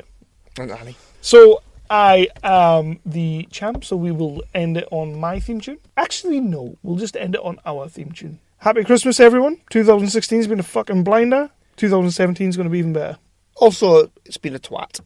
It's been a bit of a twat. Not for us, more so for the celebrities. Not for us as a whole, but I think we can all agree, fuck you 2016. Yep. And 2017, don't get any ideas. Could you imagine if it tried to one-up 2016? With any luck, January, the first one to go will be Donald Trump. With any luck. That'd be funny, wouldn't it? Will we get taken off iTunes for saying that? I don't think they're getting through customs, to be honest. No. Yeah. No. Probably not. It'd be fine. Brigger will be there to talk us up. So, with that, everybody have an awesome Christmas, and we'll see you in the new year. Aha.